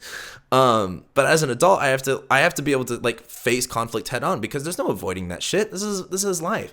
And rather than me not being able to develop the skills that it takes to actually handle conflicts that aren't just fighting, I know a lot of a lot of kids that had parents that fought all the time. So they, would rather run away because they don't want to deal with the conflict. But it's like, a conflict doesn't have to look like yelling and screaming. It can look like just addressing something head on and being clear about what the problem is and what the solution that you want to bring to the table is. Like, I feel like reparenting is this literally like the shit that your parents taught you isn't always right. And I think what's really annoying about our generation is they just say, oh, our parents are dumb and blah, blah, blah, blah, blah. It's like, yo, our parents were fucked up. If you think we had it bad, like my dad, I remember this shit that he would tell me, like, because my dad wasn't an open person, but he would like have these stories of like what the arguments my grandparents had. And he said one time he came home as a kid and went into his kitchen and there was literally just like blood everywhere. And he was just like, that's just how shit was back then. Like, both of my grandparents were alcoholics that would just like violently fight each other. And I'm not saying there's people that experience that shit now, but back in the 60s and shit, they didn't have fucking Facebook or something to open up to. They didn't have a suicide hotline. My dad literally just had to shut up and deal with it. And it's like, God damn, that shit's toxic as fuck. Like, and so he did what he had to survive. And so, he didn't take parenting classes. He didn't know what the fuck to do. So he just did what he knew best and brought it down to me. And it's kind of up to us to break a lot of those generational curses. That's what people mean when they say like ancestry work, like not bringing the shit back with us. Like, we've got to change that shit. It's up to us to realize the chain of events and make the break. Anyway, thanks for following me. New moon in Cancer opposite Saturn. It's getting real. This is literally like, this is go time. I think this is when it's like, this is definitely like taking 2020 seriously. Like, this is very much like, this is what I got to do. I don't got a choice. And that's what I want to do. As we move forward, let's change this. Go to days, July 21st. Not bad. Get that moon shining Mars. Actually, looks like a fun day. We get to July 22nd, my birthday. Oh, wait. I can do that now. Hold on. I'm going to be a boomer here and give me a minute to fucking... Wait. How do you do this shit? There's a way I can make noises, but I don't remember how. I was going to do the DJ noise. Oh, this way. There we go. It's my birthday on July 22nd. Everyone wish me a happy birthday and absolutely worship me. Just kidding. Or not. But sun goes into Leo on the 22nd. And this is what's really interesting. I think with the sun going into Leo after all of this, it's going to be kind of interesting because it's kind of like a rough build up to Leo season. But in Leo season, there's a lot of pride. There's a lot of... and the thing is, dude, how does it feel to leave my 12th house year? I'm so excited. I can't even, I'm so excited to get out of this 12th house year, bro. Get me the fuck out of here. Get me the fuck out of this. This hasn't been the worst. Actually, this hasn't been the worst year of my life. Things have been really good. I'm very grateful, but like, wow, have I met all of my demons face to face. I know all of my demons I know their backstories. I know where they came from. I know their demons. I'm over it. But going back to the sun going into Leo, the sun going into Leo, there's a lot of pride. There's a lot of passion. There's a lot of fun involved with this. And I think with this new moon in Cancer building up to Leo season, like, what do you want to take pride in? What is worth taking pride in? What are we proud of? What do we need to be seen with? And the sun in Leo is about being validated, like on a solar level with who we are and our identity, like validating that.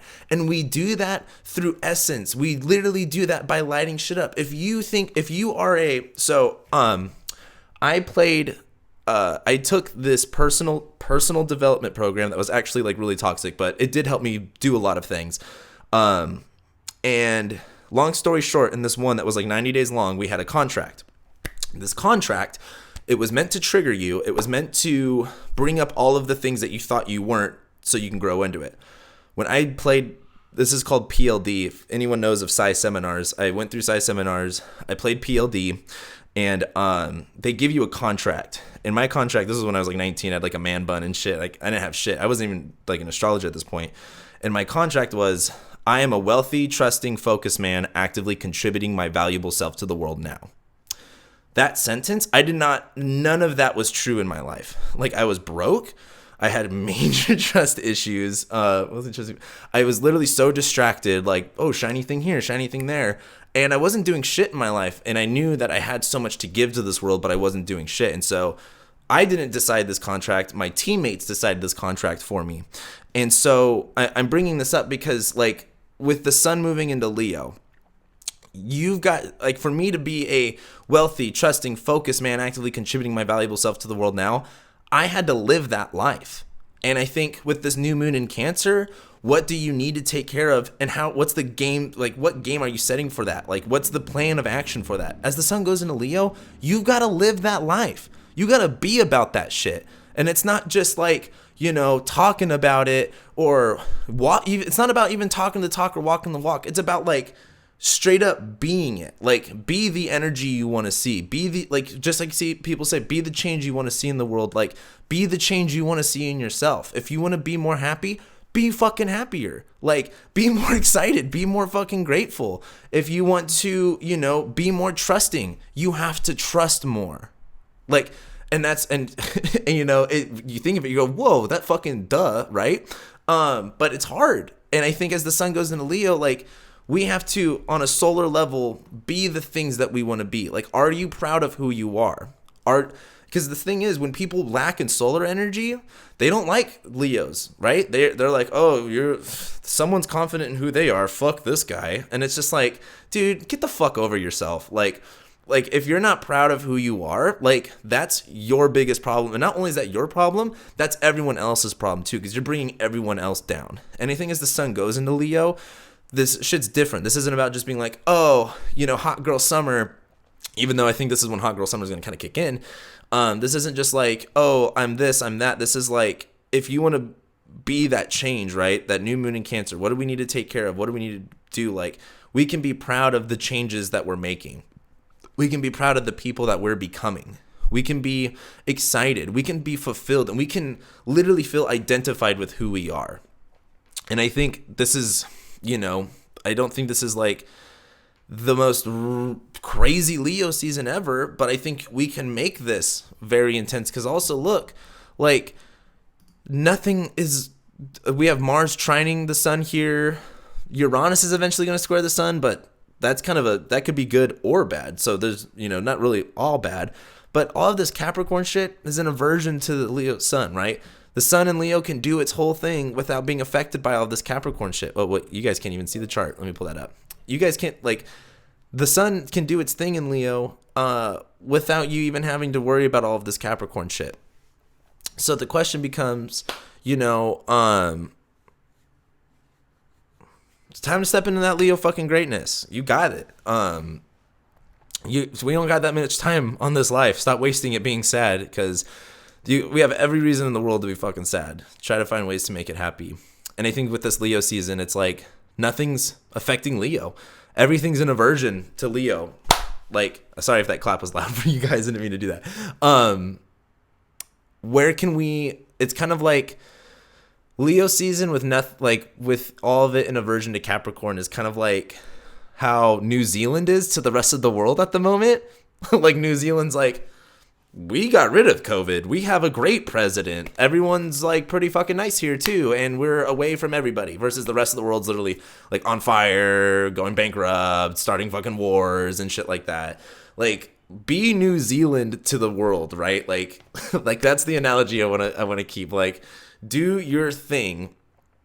Be good at it, even if everyone else is miserable around you. Even if everyone else doesn't know what they're doing and they're all fucking up. This Leo season is kind of like, and you guys know me, I don't really talk about the sun ingresses, but I do think this is like, let's use whatever positive energy we can while going into 2020. But that's the 22nd. Make sure you say happy birthday to me. Otherwise, I will remember that you didn't. Just kidding. I don't care. So then we get to July 24th. What else is going on? Let me pull up the thingy. Sun goes to Leo. Mars. Oh, shit. Mars is entering shadow already. Oh, fuck. I don't want to talk about that. Yeah, Mars goes into shadow. You like the explosions to that? I set that up. Mars goes into shadow. Bang, bang. So, as Mars goes into shadow, that's typically not cool. But also, it is cool in some sense. Because the other thing, too, is Mercury's kind of right here, and we'll talk about this in a minute. So Mercury's going to go into shadow. Mars is going to go to shadow. So, okay, for one, it's really hard to talk about because, like, so much shit's going to happen with this Mars retrograde. But on a personal level, like, Mars is going to build up something. Mars is a plan. Mars has shit to do, right? As Mars enters shadow, this is when we can basically put a tick in the calendar and say, like, from this date all the way until we get to December is when shit happened. And this is when we'll say, this is when I started feeling this way. This is when I decided to do this. This is when I decided to go this way. This is when I decided to take action here. And Mars is eventually going to retrograde, which means in order to do all of that stuff, Mars is going to have to do it in a way that it wasn't anticipating. Or Mars might not be able to do those things and has to completely go back to the drawing board. Like Mars retrogrades are so interesting. They're so like it's like getting a goal. You have a goal, right? With Mars, you have a goal that you want to hit. Mars is kind of like, this is my plan of action to get there. And then as you do it, you're like, this actually isn't the way I want it to be. Or maybe this isn't what I want, or this isn't the best plan of action. So let me change my plan of action. Which, if you don't have a plan B, can really fuck you over. So as a Jupiter and Capricorn here, I'm going to tell you, you need to have a plan B. You need to have a plan of 1A, a plan 1B, plan 1C. You need to have a plan B, or you have to have a plan B1, plan B2, plan B3. Like, have different plans for everything, because nothing ever goes according to plan. Nothing does. So have backup options. Like in football, I know a lot of you guys don't watch football, but if you want to get into like strategy, like, oh, football is so crazy when it comes to strategy, because like they don't have one play, right? You don't just see the quarterback say, all right guys, line up and just run and I'll throw the ball. Like, I mean, it is an art. Like, football is straight up an art of like how it all works and integrates. And as this Mars enters shadow, this is kind of like when we're going to say, this is what I want and this is what I want to do. I'm going to tell you right now, by the time we get to Mars stationing direct, we'll eventually be doing that stuff, but it's not going to be in the way that we anticipated. It's not going to be the way that we think about it, or the way that we thought it was going to be. So the question for you really becomes, what's the plan here? What are you going to do about it? I think Mars not stationing direct, Mars entering shadow is very much like figuring out, what do you want to initiate, what do you want to begin. Mars, in case you guys are new here, Mars enters shadow at the end of June. Mars will be in Aries from July, August, September, October, November, December. I think January? No, Mars actually doesn't go into, I think Mars goes into Taurus before January. Mars will station retrograde on September 6th. September 6th or 9th. I keep forgetting. It's one of the 6th or the 9th. I think I'm dyslexic sometimes, so I don't know. Mars will station retrograde sometime September 6th or 9th, and will be retrograde all of September, all of October, until November, I think 11th. I think 11/11, but don't quote me on that. That might be too magical. And then Mars will start to move forward. So again, we got 6 months of this shit. Like, we got time to figure this fucking shit out.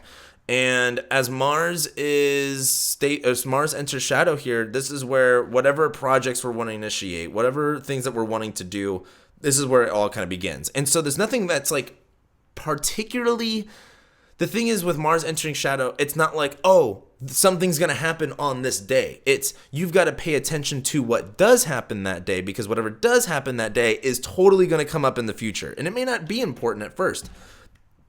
It may not seem important. So you have to make sure you're paying attention to what you're thinking, to what you're saying, to what your vibe is, or what's going on in the news. Let's say go back to the Libra risings, you got Mars in your 7th house. You're fighting with people, or you're initiating more stuff with individuals, and there's going to be some type of energy that comes up with relationships with a certain individual that you say, oh, this is cool, or this sucks, or whatever it is. It could be good, it could be bad. It's Mars, who fucking knows? And you're going to know something's going to happen on July 25th, and you're going to be like, okay, this event happened, and it's going to be up to you to pay attention to what that event was, because it's going to come back, and it's going to do something. What that is, I don't know. There's a lot more to the story that has to be written, but this is definitely foreshadowing. That's the best way to put a Mars retrograde, is like the day it enters shadow is like foreshadowing. Like this, or like when I used to have a teacher, whenever we were working on something in class, she'd always go hint, like really like dramatically to like hint like, oh, this is going to be on the test. Like Mars going into shadow, hint, fucking hint. Like, pay the fuck attention. Whatever the fuck's going on, then just pay the fuck attention. I don't know what you're paying attention to, but just look around. That's the best way to fucking look at this shit. So then, as we move forward, or what's the next big thing? Mercury leaves shadow. Yay! On the next day, on the 4th here. So Mercury leaves shadow, and it's also squaring Mars still at this point. Yeah, like, hey, the Fire Nation's about to attack. They're not going to yet, but, you know, pay attention to that shit. I wish I could make this, like, I'm trying to make this bigger to where maybe, like, right here. I'll put, this isn't working the way I want it to. That's okay. I'm going to move this up. Put this chat box, like, right here. Okay. So this might bother some people, but whatever. One thing about this is Mercury's going to be, and here, let me actually move this so you can see the day, whatever. So the day, July 26th, Mercury's leaving shadow, but it's still squaring Mars. Now, Mercury's applying to Mars here, right? Just like I said before, we want to have our receipts, you know, to talk and have these conversations. But this is, in my opinion here, this is more of like, if you're going to have these receipts, like if we go back, in like an hour ago when we had this conversation, we don't want to have this conversation and be like, I've got this, I've got that, I've got this, and if you do this again, fuck you type shit. Like, I saw this post, a good analogy was, I saw this post, it was like, how do lawyers not cry? Like, fighting law, and some lawyers, like, it's really hard not to cry. Like, this is one of those things, like, if you're a lawyer and, like, let's say you're a bad lawyer and the other lawyer is, like, shitting on you, you can't just, like, yell at them. You've gotta be a lawyer, and you've gotta figure out a snarky ass way to lay down your attack that's, like, that just, like, gets under their skin. You can't just be like, well, fuck you. Like, that's like that's kind of like how I see, like, this Mercury Mars square is kind of like, you can just get fed up with not being able to get your point across or not being able to say what you need to say. Just like, well, fuck you. That's how I'm going to end this conversation. Like, I mean, you can, but no one's satisfied from just ending a fight with just being like, oh, fuck you. Like, Mercury squaring Mars here is like, how do you confront an argument? How do you make an attack, but do what you got to do? You know what I mean? Like, if you're gonna, let's say if you're having a shitty coworker that's bothering you or harassing you, you want to have those receipts, but you don't tell them, you don't yell at them, in front of everybody, because then everyone's like, hey, why is that girl being a bitch to what's his face? Because no one knows the serious conversation. Like, you have to say what you have to say, but you have to be direct. You know, 2 to the chest, 1 to the head. Don't waste your time, you know, yelling. Don't waste your time getting emotionally involved in the fight, emotionally involved in the conflict. Check your emotions out at the door. Be serious about it and say what needs to be said. Give the paperwork that needs to be given, and handle your business. Like, that's the way I would explain this Mercury Mars square is, like, it's going to be really easy to, like, get emotionally charged up with what we're saying, like, and the why. Like, that's what I've been seeing so much about. Like, I just got in an argument with a fucking cousin of mine over the Confederate flag bullshit, and it's so easy. It's so easy to get emotionally charged up with it right now, and it's kind of bullshit, but it's like, we have to just say what needs to be said. We have to leave our emotions at the door, and we have to also, like, address things. Like, we can't just be like, oh, you're an idiot, that's why you can't think this way.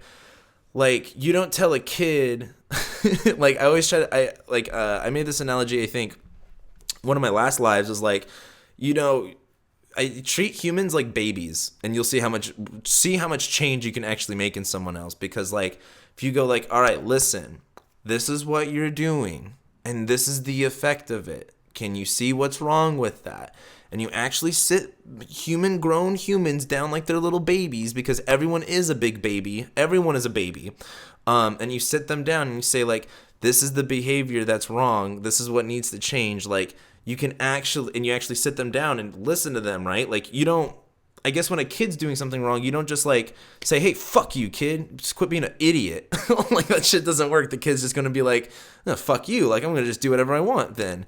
You have to sit the kid down and you have to say, all right, why are you doing this? Like, what, or, you know, I mean, I'm not a parent at the moment, so I can't think of what my first initial response to that type of shit would be. But, like, this Mercury square Mars is like, treat people like children. Elaborate, and also people get real frustrated. And if you really want to attack someone, relaying shit to them like they're just babies, like they don't get it. Oh, especially a grown man. Explaining shit to a grown man like they're a child is the best way to just fucking, that's how you get to them right there. As a grown man, I'm telling you right now, treat them like babies, and you got them on a fucking leash, basically. Like, you are their alpha. But this is a time to have those conversations of, like, this is what needs to be said. But instead of yelling at it, like yelling at them, treat them like treat them like children, and like say what needs to be said, say it empathetically, say it sympathetically, but get the fucking point across. Like make sure that kid knows that like it was doing something wrong and that behavior needs to change, but don't attack them for it. Don't say like, oh, you're dumb for doing it. Say like, hey, like, can you see the problem in this? Like make it their idea to change their behavior. Cause that's the one thing too. The big thing when it comes to like, will this help get, no, I think it won't. Black Lives Matter is really bad at getting the point across, in my opinion, because the media they kind of give the media like every opportunity to like trash them. If BLM was more organized, I think it'd be a little bit easier. It's just not organized the way it needs to be for that to happen. But I think on a personal level of, Mercury being in Cancer, we could say things sympathetically. We can say things and get across it and get our point across without actually causing a fight and an argument. And I think that's what this Mercury square Mars is going to really be like. And that's not going to be easy. I mean, this is also Mercury square Mars. This is really going on July 27th.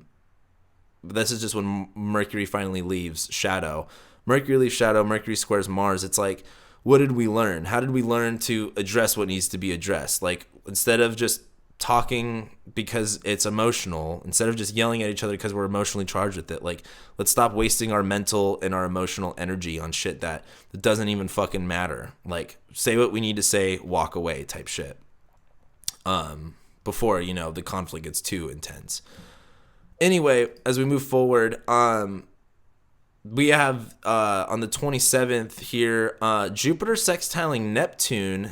I'm going to move myself a little bit right there. We have Jupiter sextiling Neptune and the Venus square Neptune. So this is really interesting. This is a really interesting thing that is so off. This is like, have you ever watched a movie where like something will happen like 30 minutes into it and it's like this one little thing and it doesn't even become relevant until like the last 15 minutes of the movie? That's like this Jupiter Neptune sextile with the Venus square. Like, we are so far past Venus squaring Neptune in the astrology. We're focusing on so much other shit, but it's like, oh, finally this piece of the puzzle finally comes together. Jupiter sextiling Neptune is just kind of like, okay, there's this blur, like the lines are blurred to oh, thanks for coming in. I know I need to fucking wrap this up. We're almost done though. With Jupiter sextiling Neptune, there is this, sense of a creative lens, and this is kind of like putting rose-colored glasses on like Jupiter and Capricorn shit of like, like the toilet paper analogy, using the news. Well, actually, that's a really bad example. I take that back. Jupiter sextiling Neptune is kind of like making things kind of artistic, seeing things kind of like in a distorted way with Jupiter and Capricorn of like how we want things to, well, the Jupiter, like give me a second for that. Let's talk about Venus squaring Neptune here for a second. Venus squaring Neptune, what was going on when Venus was stationing retrograde? That was a long time ago. When did Venus station retrograde? That was May 13th. So that was just about the time that, well, to be honest with you, I don't even remember what was going on then. So much fucking shit's been going on. I'll have to think about that again. But with Venus squaring Neptune, what were we being disillusioned by? What were we being, Venus was in Gemini, right? And evening star during then. And it was like, we're getting these things that aren't stimulating us anymore. Now that Venus is morning star and squaring Neptune, this is like, are we going back for things that we think are going to stimulate us? With Venus retrograding, there was a big value shift. And now with this value shift that we have to address the things that we, is this really what we want? Is this really what we value? Is this really stimulating us in the ways that we want? And I think with Jupiter sextiling Neptune with that, it's kind of like you get what you get and you don't throw a fit. It's kind of like, we can't go to a concert right now, but we have this live concert, I guess, Like that, I feel like that's Venus squaring Neptune, sextiling Jupiter, and I feel like a lot of these bands and artists think like, this is gonna be cooler than it is. But these live concerts are gonna fucking suck ass in my opinion. They're gonna be so boring. But it's kind of like this is what we've got though. It may not be stimulating enough, but it's something. And I think as Venus is in Gemini making that square to Neptune, just on a personal level, it's just more of like, is this really stimulating you? Is this really what you want? And that's a hard question to ask because our wants change all the time. Our tastes change all the time. But with Neptune squaring, with Venus squaring Neptune, it's like we were going for something that we thought we wanted. Or it's like, have you ever like really craved a certain restaurant and then you got it and you're like, God, this fucking sucked. That's kind of like Venus morning star in Gemini squaring Neptune. Like you had a certain craving for something and then you had it and it just sucked. It wasn't what you wanted.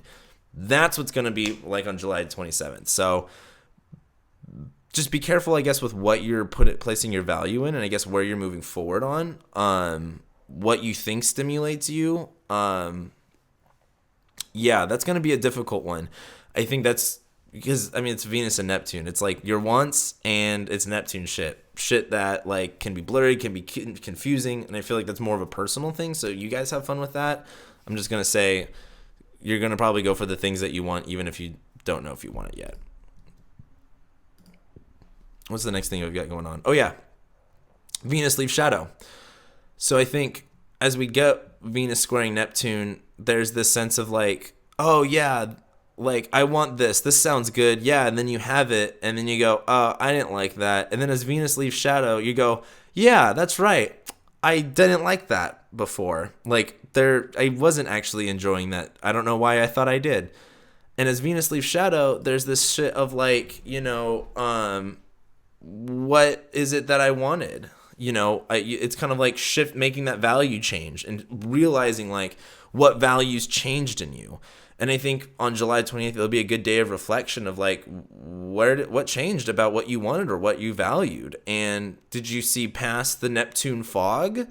Or did you just continue doing I doubt you continued doing things the same way, but,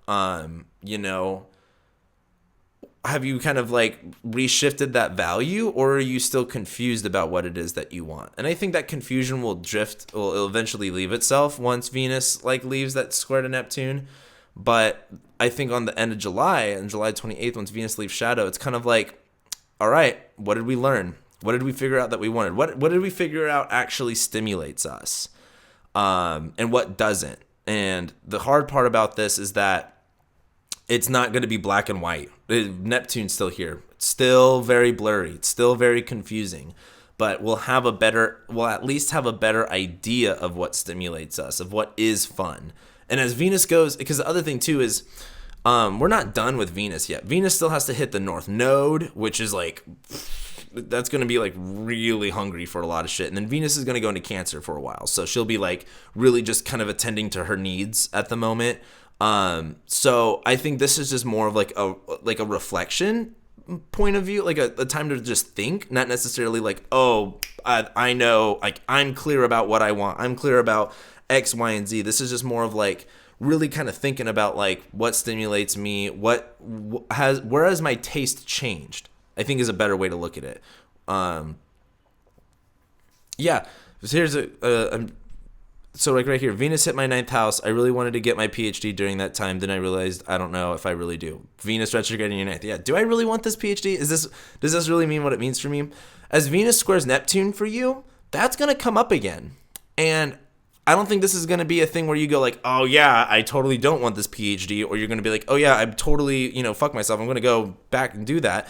You're still going to be like, I don't know if this is still what I want. And I don't think this is the time for you to answer, but I think this is the time to reflect on what values have changed in your life. Because maybe you had a change in, what you care about, what excites you, what you're actually interested in, what you like spending your time doing. And I think during that time, once you actually reflect on those changes, then you'll be a little bit more clear on what you should do with your PhD or with whatever the fuck else is going on in your life, if that makes sense. And we get to July 29th. Nothing going on. Mars is still, Mercury's still squaring Mars here at this point, pretty rough. And Oh, then we get Mercury opposite Jupiter here on July 30th. Now, with Mercury opposite Jupiter, I didn't even write this down. This isn't even on my worksheet thing. Mercury opposite Jupiter. This is the toilet paper conversation of like, we may be using newspaper for a while, but if we can find some toilet paper, it'd really come in handy. I think as the Mercury opposite Jupiter kind of comes into play, this is kind of like, like what I was talking about, Jupiter and Capricorn. We have what we have.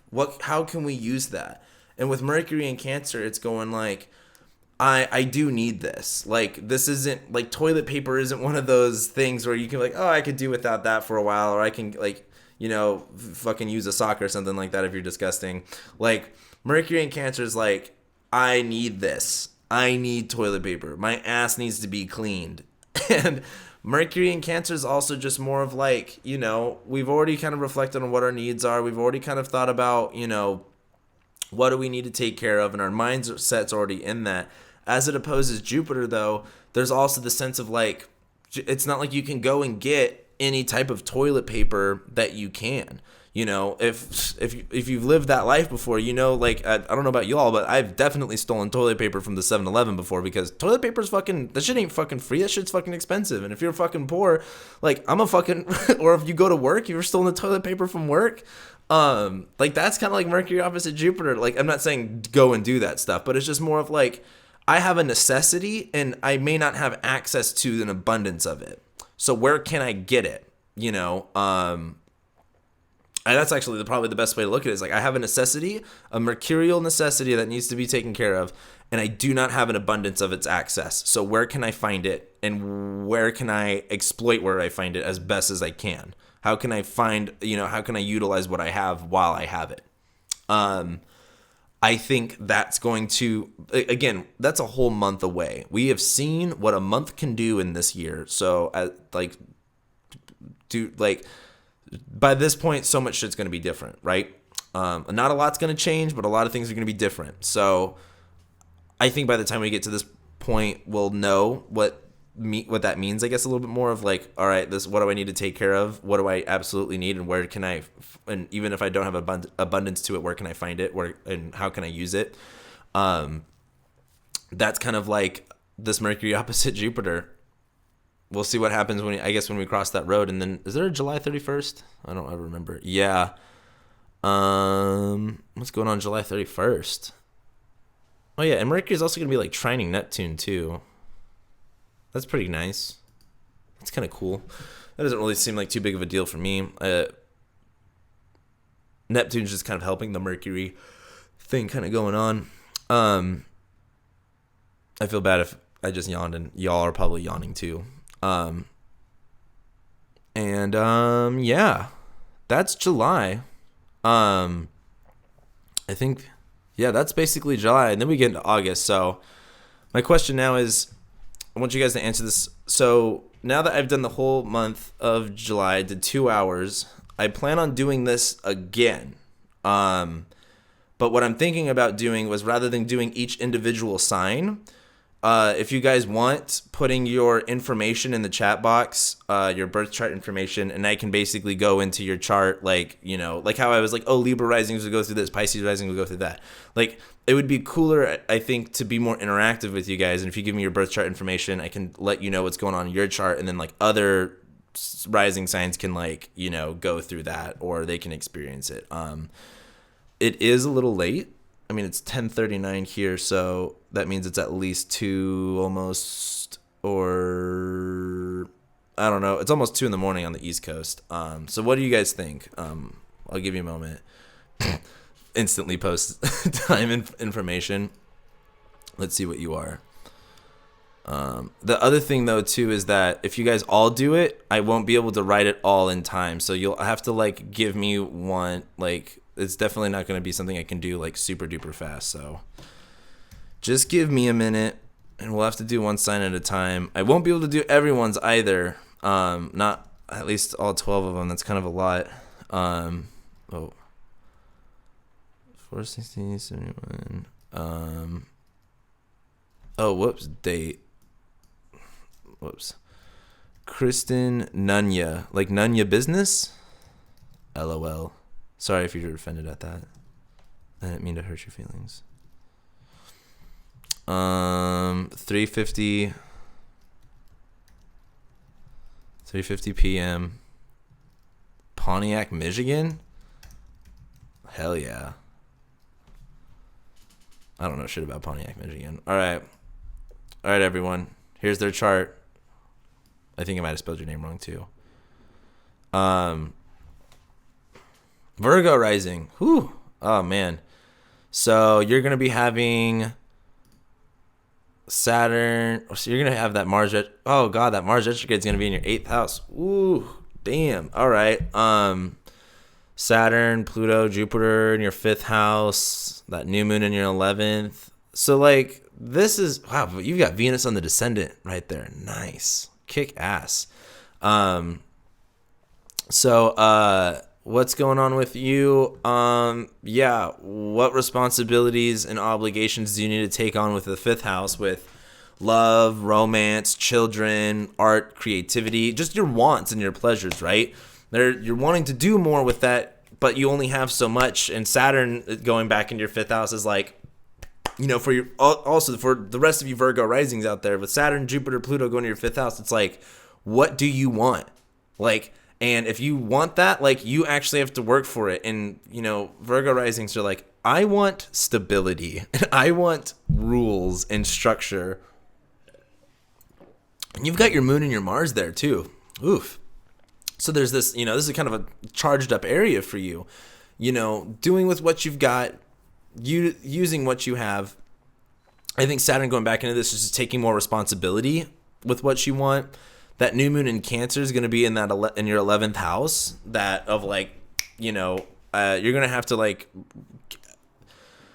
I think a best way to look at this would be like the community that you want to involve yourself in, like with the 5th house of like wants or music or like any type of recreational community. Like you've got to be the one that like puts yourself out there. Like you've got a sun in the 8th house. You probably really don't like going out that much, or you're kind of like being more to yourself. Even though you're an Aries, I would say this new moon in Cancer in your 11th is like if you really want to have fun and you really want to do those creative things, you need to find a community that is going to help you do that. And you've already been through a lot of that already, but this is kind of like you being serious about it and like actually involving yourself and dedicating yourself to something. And I think with Mars and this Mercury retrograde in your 11th house, probably just figuring out what are your needs with friendships, with a community, saying what needs to be said with your friends or with your community. And Mars is in your 8th. That's kind of shitty. I mean, but you know that one. I don't got to tell you that. But what is with Mars in the 8th though, there is this sense of like. I always like to use the 8th house as like you're in a scary place at a scary time, but you have Mars and Aries there. So it's like you might be, you know, on the wrong side of town at a bad time, but, you know, you got a gun on you. So if anyone tries to fuck with you, you're packing, like you'll clap back type shit. So I think, you know, this isn't going to be like you don't want to walk around town fucking slinging a gun around, you know what I mean? But you're protected, you're cool, keep your cool, you know. I just think this is going to be more of a time for you to go like, hey, this is what I need to do with my friends. And you've got Mars and your moon in your 5th house. You're very creative, and you want to have fun. You just need to fucking do something with it. Get it out there in the world. You also had that Venus retrograde on your midheaven. So big, you know, spiritual changes with your career, your 2nd house money, changing your career stuff. Maybe this is a time for you to put more of your 5th house fun stuff out with other people. But let's do a couple other of you guys. Brooke, aren't I doing a reading with you soon? I feel like either you booked a reading or maybe I just read a YouTube comment. Another Aries, 80, Mansfield, Ohio. God, you guys are born in some awful places. Pontiac, Michigan, Mansfield, Ohio. Jesus. I'm just sorry. That's me being Californian.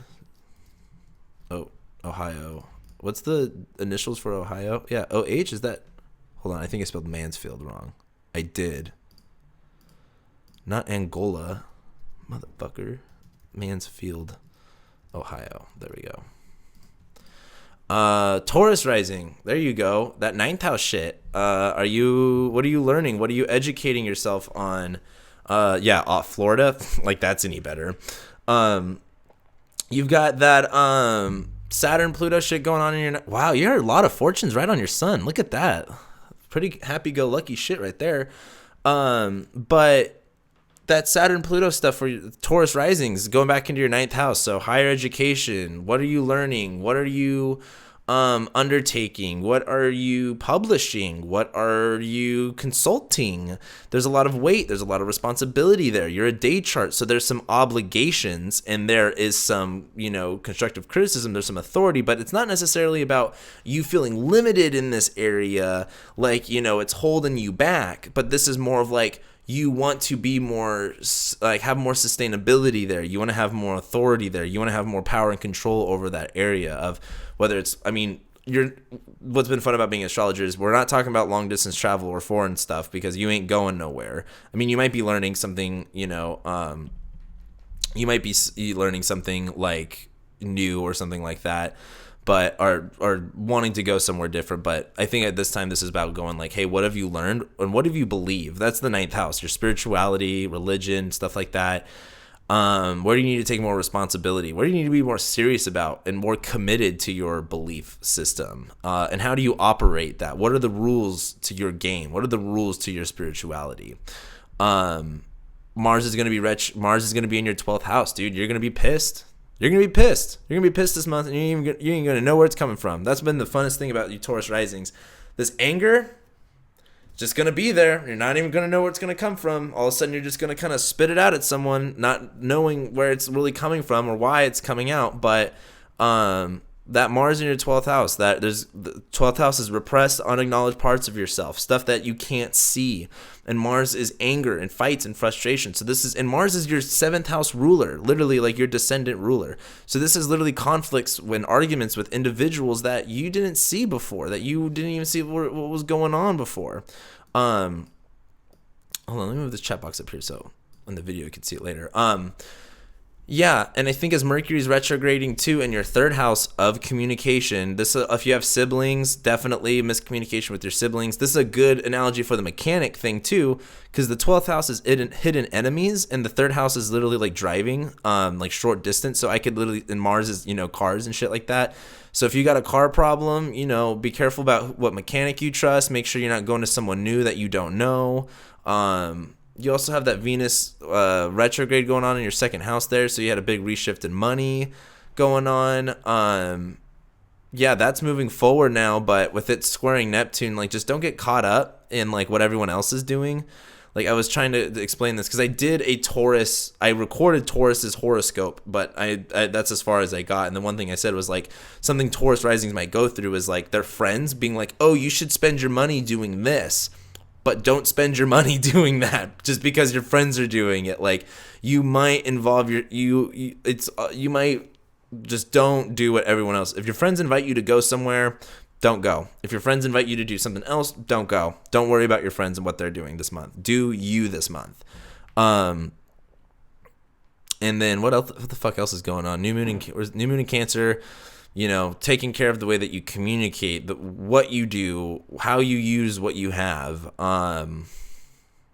That full moon in Capricorn, realizing what, bringing illumination to like where your beliefs might not be working or where your education might not be working. Yeah. All right, let's go to our next contestant. Oh, whoops, I didn't mean to hit the microphone like that. Let's do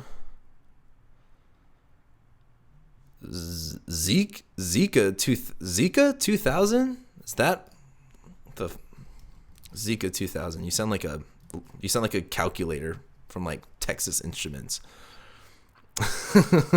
Happy birthday, Zika 2000. 84, man.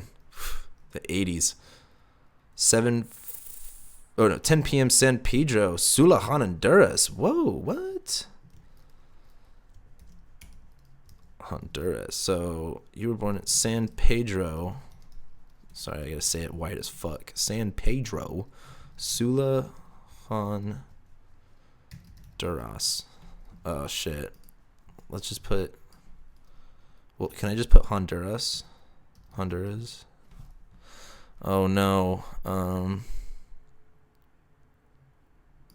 How am I doing this wrong? Hold on, let me move this over. Why isn't your information working, Zika 2000? Oh, Chica 2000. Why isn't this working? San Pedro Sula?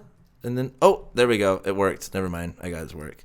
What's going on for you? A Pisces rising. So, and it's your Jupiter return. And you're a Cancer with the Sun and Venus right here. But, oh, yeah, you got that Mars, Saturn, Scorpio shit going on. Oh, you'll be fine. I just think this is going to be a big time of, like, just like we talked about with whoever we just talked about. I forgot. I'm sorry. Kristen Nunya Business. They were, like, focusing on, like, what they wanted to do in their creative world, in their fun world, and having to give it to other people, right? You are more of, like, this is the time where you're like, hey, what do you, like, what are your needs? What do you want to actually, what do you want? Focusing on, like, what do you want, and your wants kind of go with your needs. And, you know, you can't just, like, give them to everybody. You can't just, like, be like, oh, I like this person, you know, let me just, like, spend all this time with them. Like, you gotta be conservative with who you give your energy to. You got Jupiter in the 11th house here, and anyway, so it's kind of like you're kind of used to not having, like, the most friends, but doing with what you got. But this is also just taking more responsibility with your community, taking more, or you're a night chart. I take that back. Taking more responsibility with your community, but just feeling more limited or weighted by your community, and not really feeling like you have all of the best of friends or all of the biggest group of people to be with. And you're going to feel more of that during this time. So rather than trying to find outside or sort like find outside validation from a community or something like that, this might be what does TLC look like for you? What do you want to take care of yourself? Thank you for the donation. I really appreciate that. That's my first donation. You're literally my first donation. Thank you. With this all in Cancer, it's like, you know, what do you want to take care of? What do you need to do? Yeah, exactly. You're already used to it. You have Jupiter in Capricorn and the Sun in Cancer. Like, you know what's going on here. I think with the Mars retrograde in your second house, though, coming up, like, you're going to also be reworking a lot of your finances and a lot of your money. And you also just had Saturn go over your moon. So, like, you're basically starting a time where you're going to probably be a little bit more alone than you're used to. And during that time, rather than worrying and stressing about it, make do with, like, use it somehow. Like, use it as a time to be more creative and get more into your creative pursuits. Because it's going to take care. I mean, you've got your Venus right here in your 5th house too. Like, this could be a time of, and you're 84. Do you have kids at all? Like, do you have kids that you got to take care of, that you got to do shit with? You also got Venus squaring. Wow, you got Venus squaring Pluto, like, super on point too. And Venus is ruling your 3rd house, your 8th house.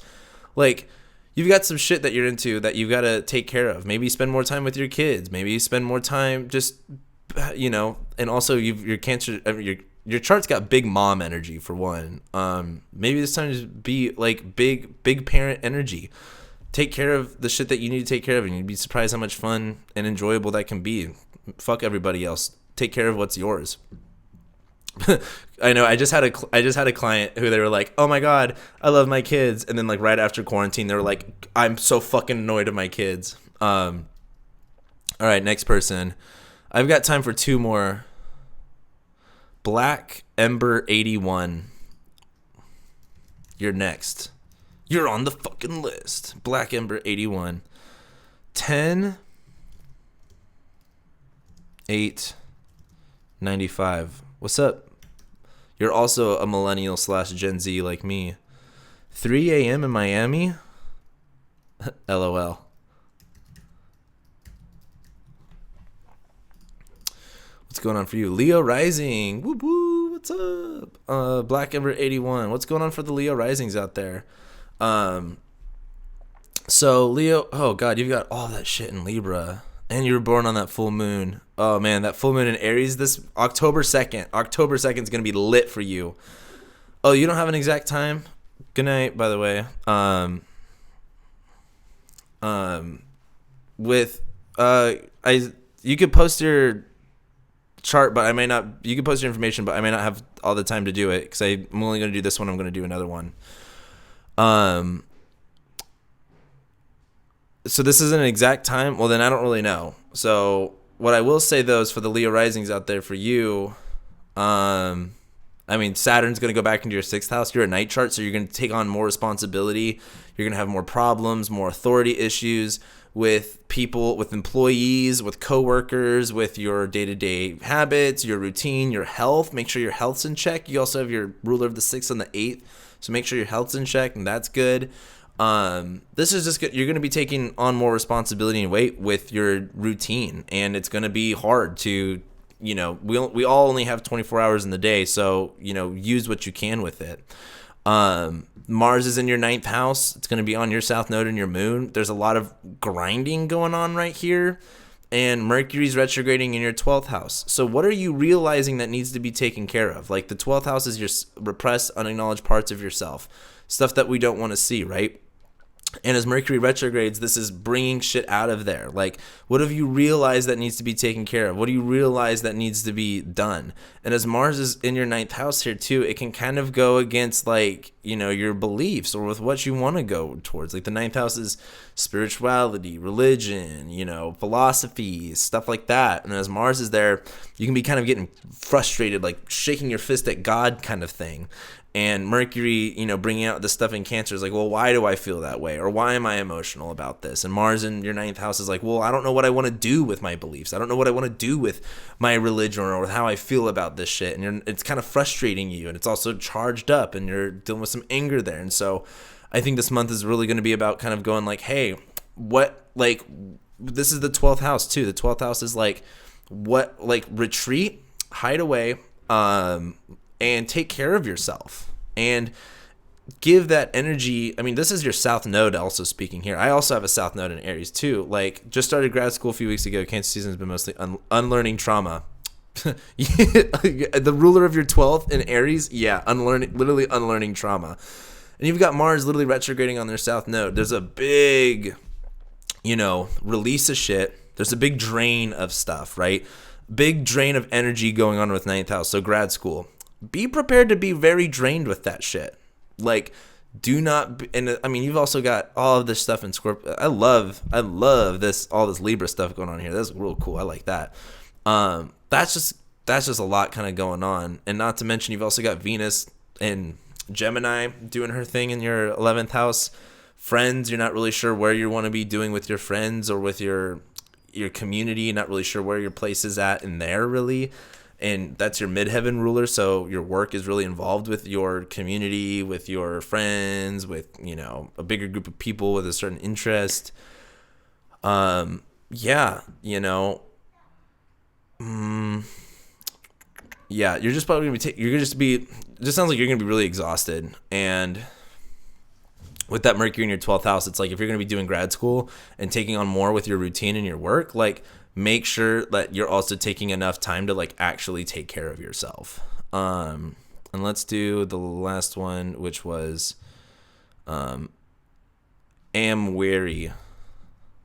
Got another person born in Ohio. This is our last person. Unless you are, I'm going to try to get everybody's I'm going to try to do all the different signs. Unless you are if you're a different sign, I'll do you. If you're a sign I've already done, I'm not going to do you. Let's see, 4:10 a.m. Toledo, Ohio. Fucking Toledo, Ohio. Libra rising. Okay. Yeah. Oh, I mean, I've already been. God damn. Your charts are fuck. Your chart's crazy. Oh shit. Damn. You've been going through it, huh? Fuck. Well. Yeah. You're Libra rising. I'll talk about you for a second.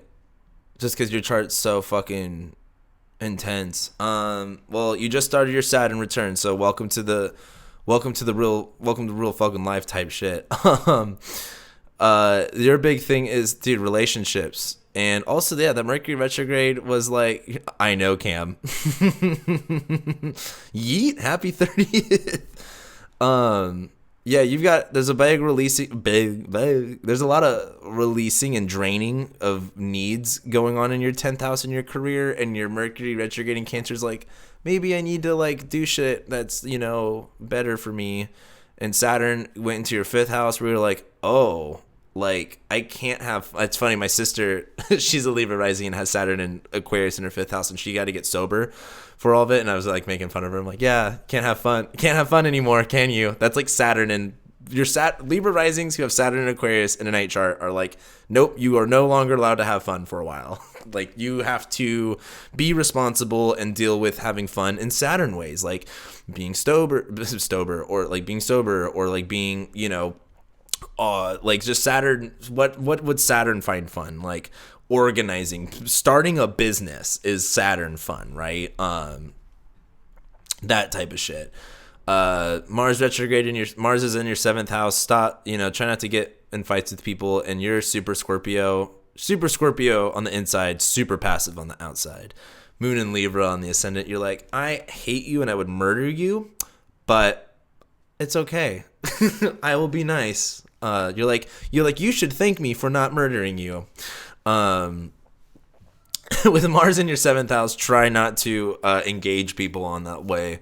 Try to be, a little, I'm not saying like, and this is the thing, Scorpios get so much bullshit for being like, mean or whatever. Your charts, you look like a pretty nice Scorpio, but just be clear on what your intentions are and also where your energy is directed, because all of this Scorpio energy, you can dig a real deep hole real fucking quick, and you should know when you're digging that deep hole.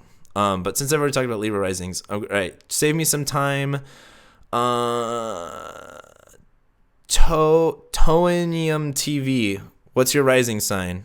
So I can tell you if I'm going to read your chart or not. Toenium TV. If you're a rising sign I haven't done, well, book a reading with me. That shit, that's how I pay my bills. Book a reading with me. I would love to read your, chart. Sag, we're going to do Sag rising, because I also get to talk about me.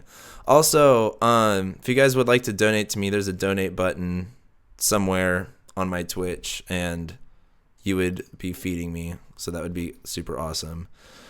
Toenium? Am I saying that right? Yeah, if you guys want to donate to me, that'd be great. I'd love you forever, and I will never forget it.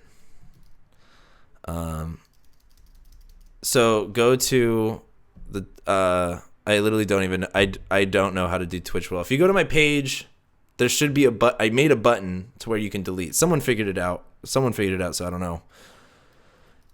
1:50 a.m. We'll do Sag risings. Fairfield, California. No, motherfucker. Sag rising. Hey, late Sag rising. What's up? You've got the South Node on your ascendant too. Games, coffee, music. If you're a Cap rising, I'll do yours too, and then I gotta bounce. But Sag rising, you've got late Sag rising too. So you've got the South Node on your ascendant. I'm dealing with the same. We got like such a similar chart because I also have Mars right here. Or I have Saturn at like 7 Aries, and I'm a late Sag rising. So we're like, me and you are like eye to eye on a lot of shit. But having the South Node on that ascendant is so like draining. Like that's why I've been like letting go of like all of my addictions and shit like that. I've just been so tired of like everything. So exhausted, so mentally exhausted. Letting go, like what more can you purge out? There's a lot of purging involved going on for you right now, and it's going to continue. That Mars retrograde in your 5th house. I don't know what you identify as, but if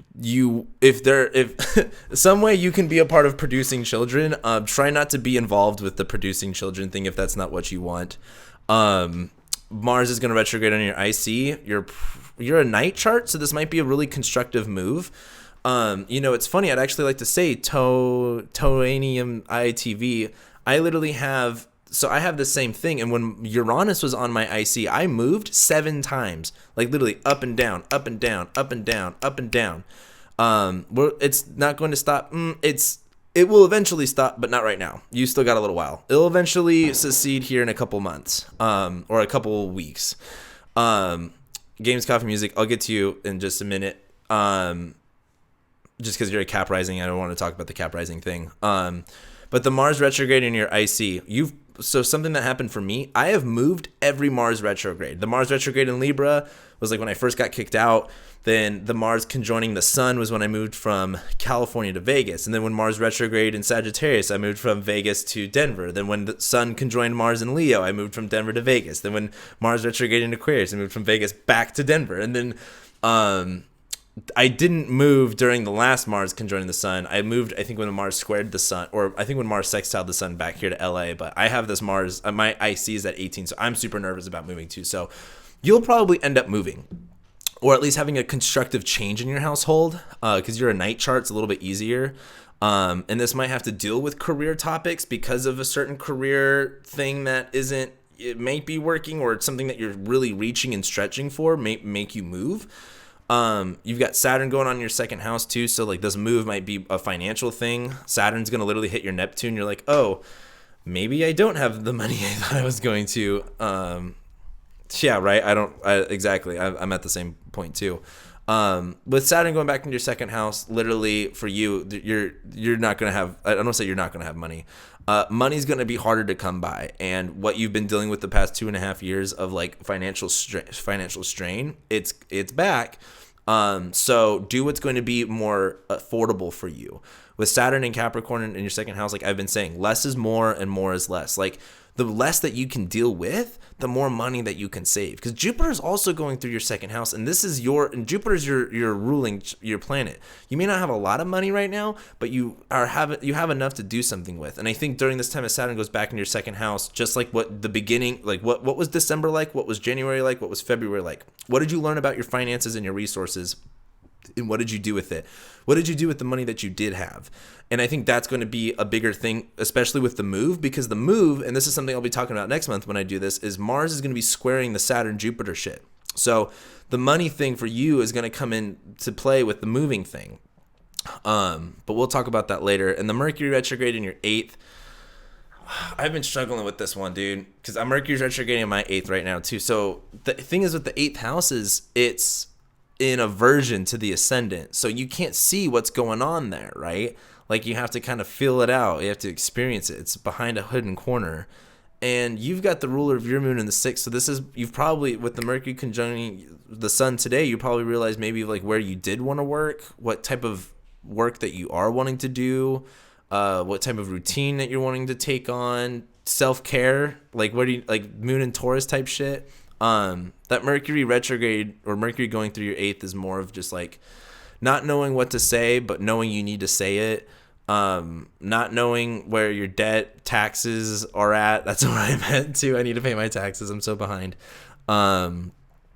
Yeah, that Mars in your 5th house though is charging up the fun stuff in your life. So I would definitely really start like taking some serious energy and pouring it into creative pursuits. And then dude, so speaking of grief counseling, this is actually something I'm about to thank you for reminding me. I've been wanting to get certified in so I think it is grief counseling. Basically, after the Vegas shooting, because I lived in Vegas during the Vegas shooting and I had a bunch of friends there, it like made me want to like, basically Vegas didn't have enough, I think it was grief counselors of like people like to talk to through that type of shit. So that's something that I've been wanting to get into too. So you should totally fucking do that shit. Because there's not enough of that shit in this world. All right. Games of Coffee, you're next. And you're also the last. Thank you guys for being here. I literally love all of you. Games, Coffee, Music. Oh, and you're a Cancer Sun. Wah, wah, wah. I'm just kidding. It's okay, but it just hasn't been okay right now. And you were born in 91? Oh my God. Well, here's the good news, Games, Coffee, Music. This is the hardest time of your life, and it probably won't get harder, ever. This is probably the hardest that it will ever be. So you have so much to look forward to. Beth Page? That's like Ricky Bobby. He's got 2 first names. Jesus, God. Oh, Jesus. You have the North Node on your ascendant? Calm down, bro. Dude. Oh my God! I remember reading your comment, dude. I had having the eclipses go through your eighth house. Like, I lost 4 family members in the past year, and one of them was like my dad. So like I relate to you. That shit, bro. I just like, my heart literally goes out to you. So I'm sorry you had to fucking go through that shit. Yeah, I'm glad things will get better for us Sag risings eventually. But to go to Games Coffee Music, your North Node's on the ascendant. Calm down. Calm down. Calm down. North Node on the ascendant, Capricorn. Like, especially with Saturn in your second house, like, oh, I need to make more money. I need to have more responsible finances. I need to be like, oh, like, I just need to be serious about my money and what I have and shit like that. Take a chill pill for a little bit. Now that the nodes aren't in your first and your seventh house, Saturn going back, you're just started your Saturn return, and that's a big deal for you because you just had Saturn going over your ascendant. So you just got really serious about shit lately, more serious than you normally were over the past couple years. Then Saturn goes in your second house, and now you're like, I need to make money. I need to have more control over my finances, and I need to be more serious about what I actually own and possess. Once Saturn goes back into your first house, that's going to require you to take yourself in a serious manner. Like, if you are, I mean, look at all of this. Like, clearly a lot of what you define yourself as is based on what you have. And there's nothing I'm going to say that's going to, like, you can't base your self-worth based on the money that you make. Unfortunately, though, with how your chart's set up, you do that a lot. And that's something that you should definitely take a look at. For the next little while, of like, how much do you place your self-worth on the money or the things that you have. But during this time, as Saturn goes back into your second house, because you probably had that Saturn return start and you were like, oh, I don't feel good because I don't have these things. As Saturn goes back into your first house, like, what does that mean for you? Like, do the things that you have to define who you are or what you do? And the other thing too is you've got this sun on the south node on this descendant thing. You're dealing with so much with relationships. Like, you've got, and God, all of this shit in Leo. Holy fuck. I love the Leo stuff. Even in the 8th house, love it. But it's like you're getting you're real serious about who you are. You want all of this attention working with other people's money. It's funny, I just had a client who had Venus and Mercury in their 8th house, and they were a dancer. And I was like, oh, that's such a Venus, Mercury in Leo in the 8th house, like, getting other people's money through like some type of, spectacle. Oh yeah, you just ended a relationship. I don't know if that's good or bad, but that's definitely something that would have happened. There's a big draining going on in relationships that's finally starting to move forward. Venus is conjoining your moon here. Like, you're starting to enjoy your work and enjoying what you're doing every single day. And it is healing for a relationship. If you have some type of job, you might meet someone in your job lately here, or if you haven't met someone already at your job, or a coworker or an employee, you might meet someone like that for a relationship. Like, literally your 5th house ruler is conjoining your 7th house ruler. So like, you might have ended a relationship, but you might have another relationship coming up. But then you've got all of this going on in your 8th house. You just can't see it. That's just the thing. But Mars is going to retrograde in your 4th house.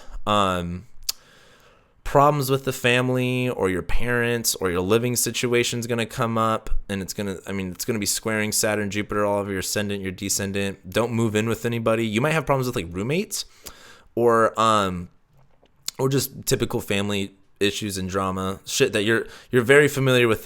You're very familiar with drama, so that's just going to come up more lively. But for the rest of you Capricorn risings watching this, like, shit's going on in the 4th house. Family stuff is going to get brought up, especially with that Mercury retrograde in Cancer, like miscommunications with certain individuals in the family.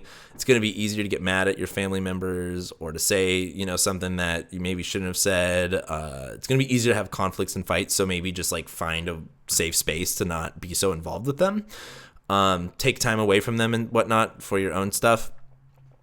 And yeah, especially siblings. Oh yeah, because Jupiter, ruler of the thirds, on there. Yeah, I feel you there. Mercury though. Well, you also have ruler of the 3rd and the 8th, so just do your thing. I think with Saturn going through your first is like, where do you need to take more like, and the thing is too, you're born at sunset. I'm gonna say you're a day. Well, I can't tell. Well, are you a day chart or a night chart? Let's play. What sect are they? Hold on, I need to figure this one out. I don't want to like be like, I don't know what sect you are. Goodbye. But you also have Venus, Mars, and Jupiter all on top of each other. Okay, games, coffee, music. I need you to be a little open and honest with me. Is money a hard thing to come by in your life, or do you feel very responsible about your money or about your possessions and what you own? Like, do you feel like Saturn's kind of just doing its thing there? So that's either you're like all of this in a bag of chips, but you're broke, or you're all of this in a bag of chips and you got your everything in your life is crazy, but your money and your personal responsibilities and what you own and shit is like under lock. Because that will tell me whether or not you are a day or night chart. Because this is a little wild. Because you were also born literally right before an eclipse too. Because you were born during eclipse season. So these eclipses have probably been wild for you. A lot of draining in relationships, big focus on, or not a big draining in relation. Well, this is also your nodal reversal. Man, you've been going through it. This is, again, it ain't going to get harder than this. But I can't spend it, but I can't spend it quick. I can't spend it quick. Money has always been a quick. So you're a day chart, I would say. So you've probably got Mars. Yeah. If you're a day chart, then this will then Saturn going over your ascendant, just more of that. Stop getting into debt. Mars in the 8th house. Stop spending other people's money. Stop spending money you don't have. Venus in your 9th house, doing work with other people's money.